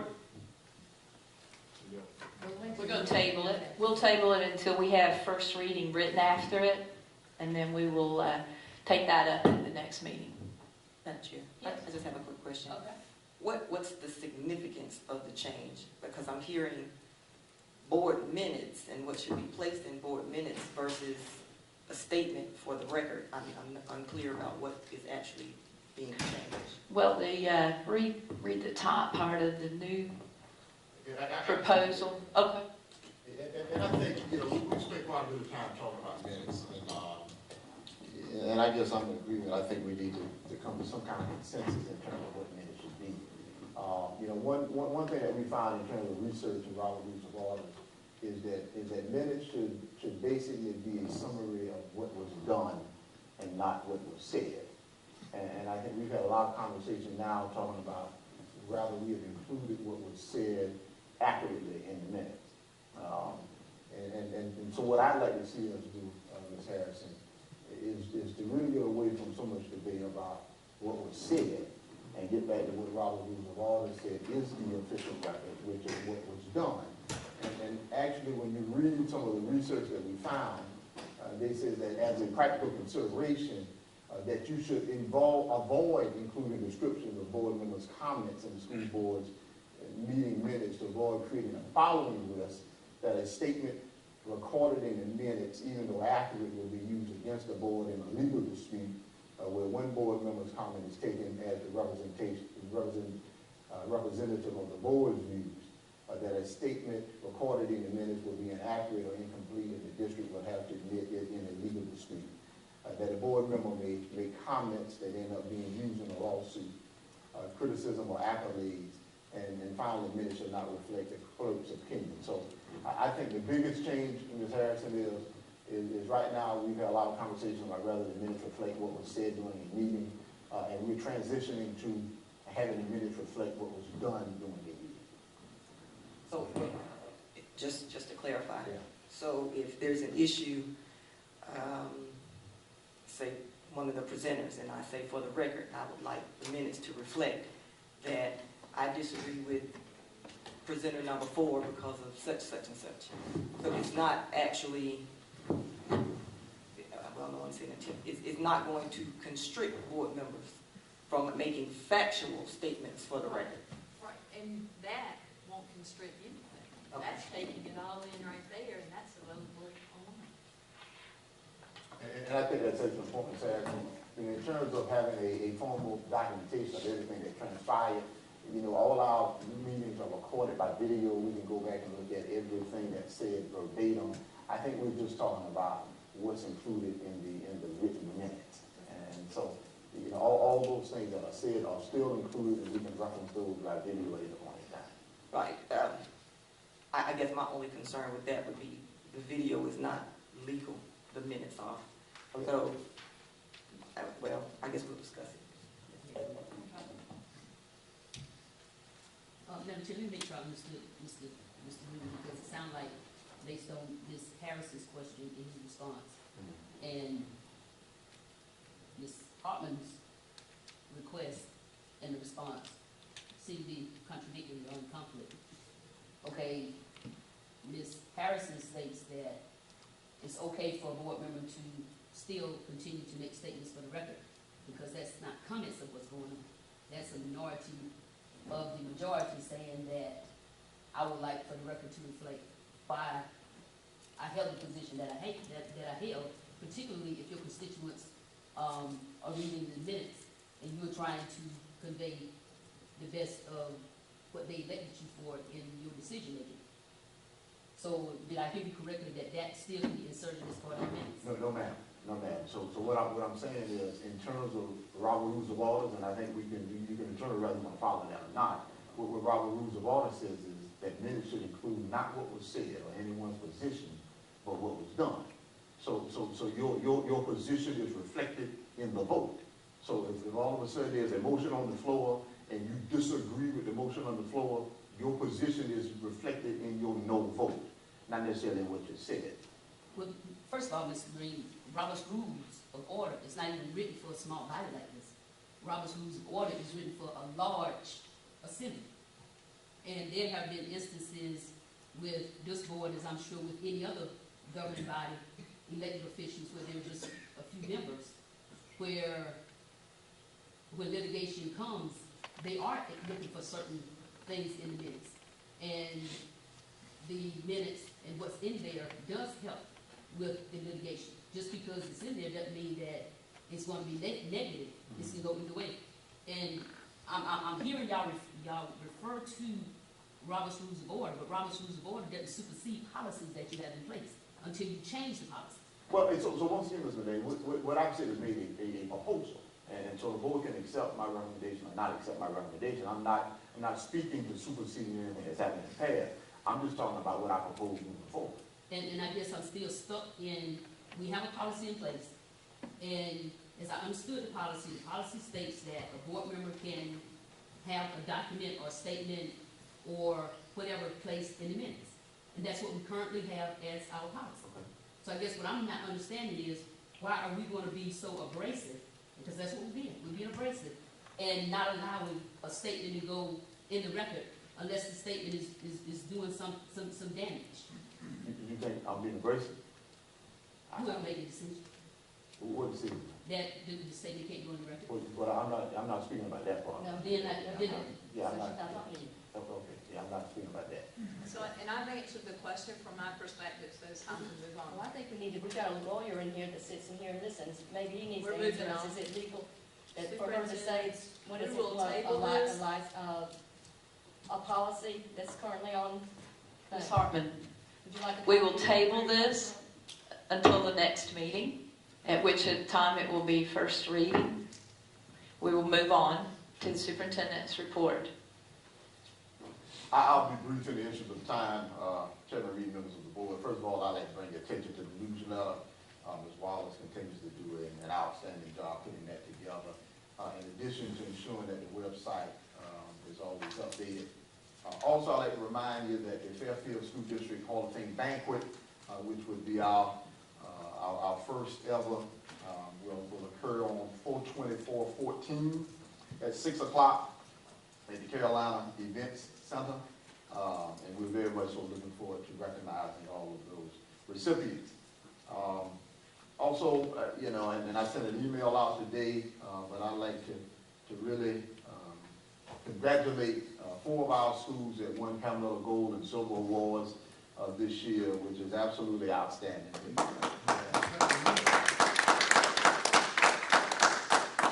And it really speaks to just the outstanding things going on throughout the district. McGee Elementary School won a Gold Award for general achievement and a Silver Award for closing the achievement gap. Fairfield Magnet School won a Gold Award for general achievement. Kelly Miller won a Gold Award for general achievement and a Silver for closing the achievement gap. And finally, McCoy Liston won a Silver Award for general achievement. So that is an outstanding job. And finally, Did you get all those emails? I mean, you sent emails on all those? Just check.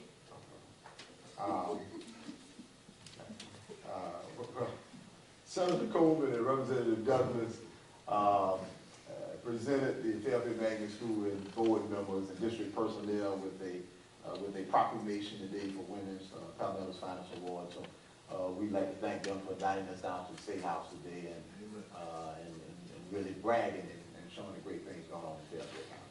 That's all. Especially now, we should thank them for inviting parents, regardless of how many showed up. Thank you, Mr. McCain.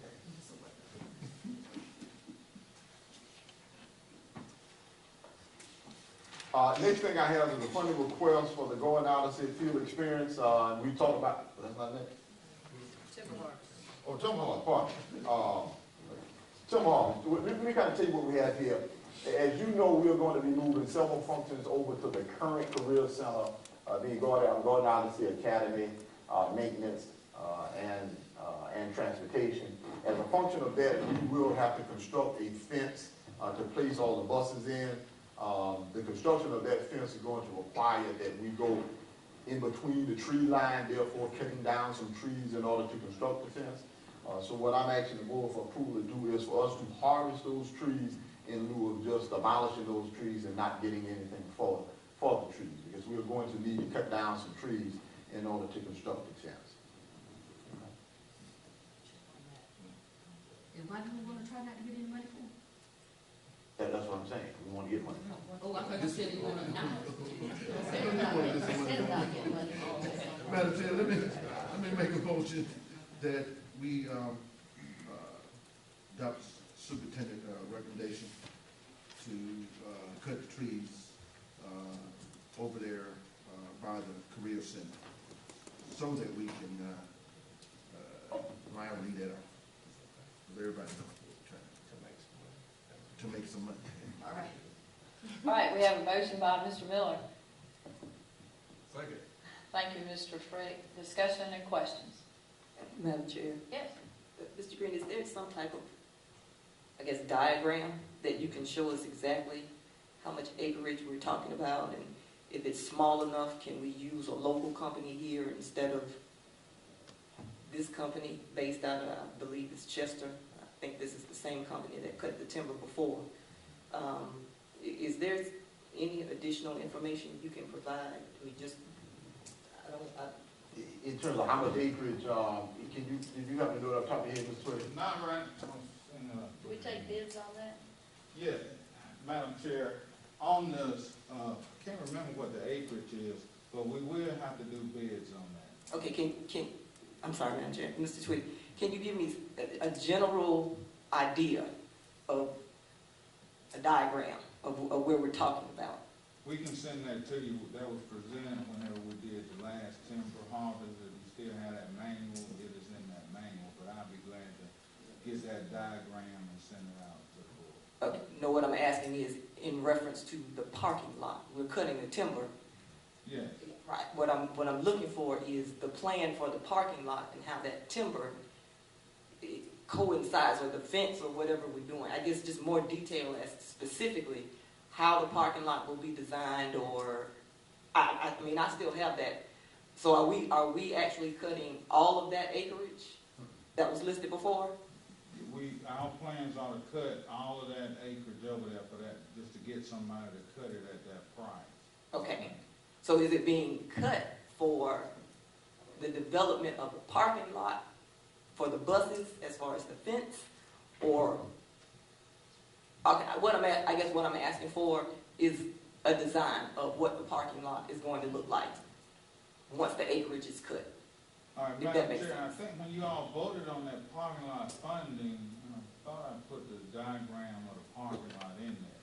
But Okay, I'll go what we back and came back and did, because where we want to put the fence is beyond the area where we're going to actually put the parking lot. If we cut the trees down, we have better visibility and things of that nature. That's really why we want to cut that, to help us kind of do what we need to do over there. Okay. I'll go back and look for that. Okay. Thank you. And if you, I look back too, Madam Chair, I look back too, if you don't have that, I'll send you the layout for that. Yeah, why don't you send that? Okay. I know we've got some new folks on the board since that packet. Just to be sure. So are you saying the layout is gonna show what it's gonna look like after the timber is cut? No, no, Madam Chair, no ma'am, it'll show just the parking lot layout. And we wanted to move the fence line back from where we originally started, because, it'll help us with visibility by putting all the buses over there. We'll have better visibility, than we have now, with the little bit of buses we do have over there. Okay, and I've heard you say that, but is there not something to show what it's gonna look like once the wood is No, ma'am. cut? Madam Chair, no ma'am, it's just gonna be in the design is gonna be the parking lot by closest to the building, working back to that line beyond the portable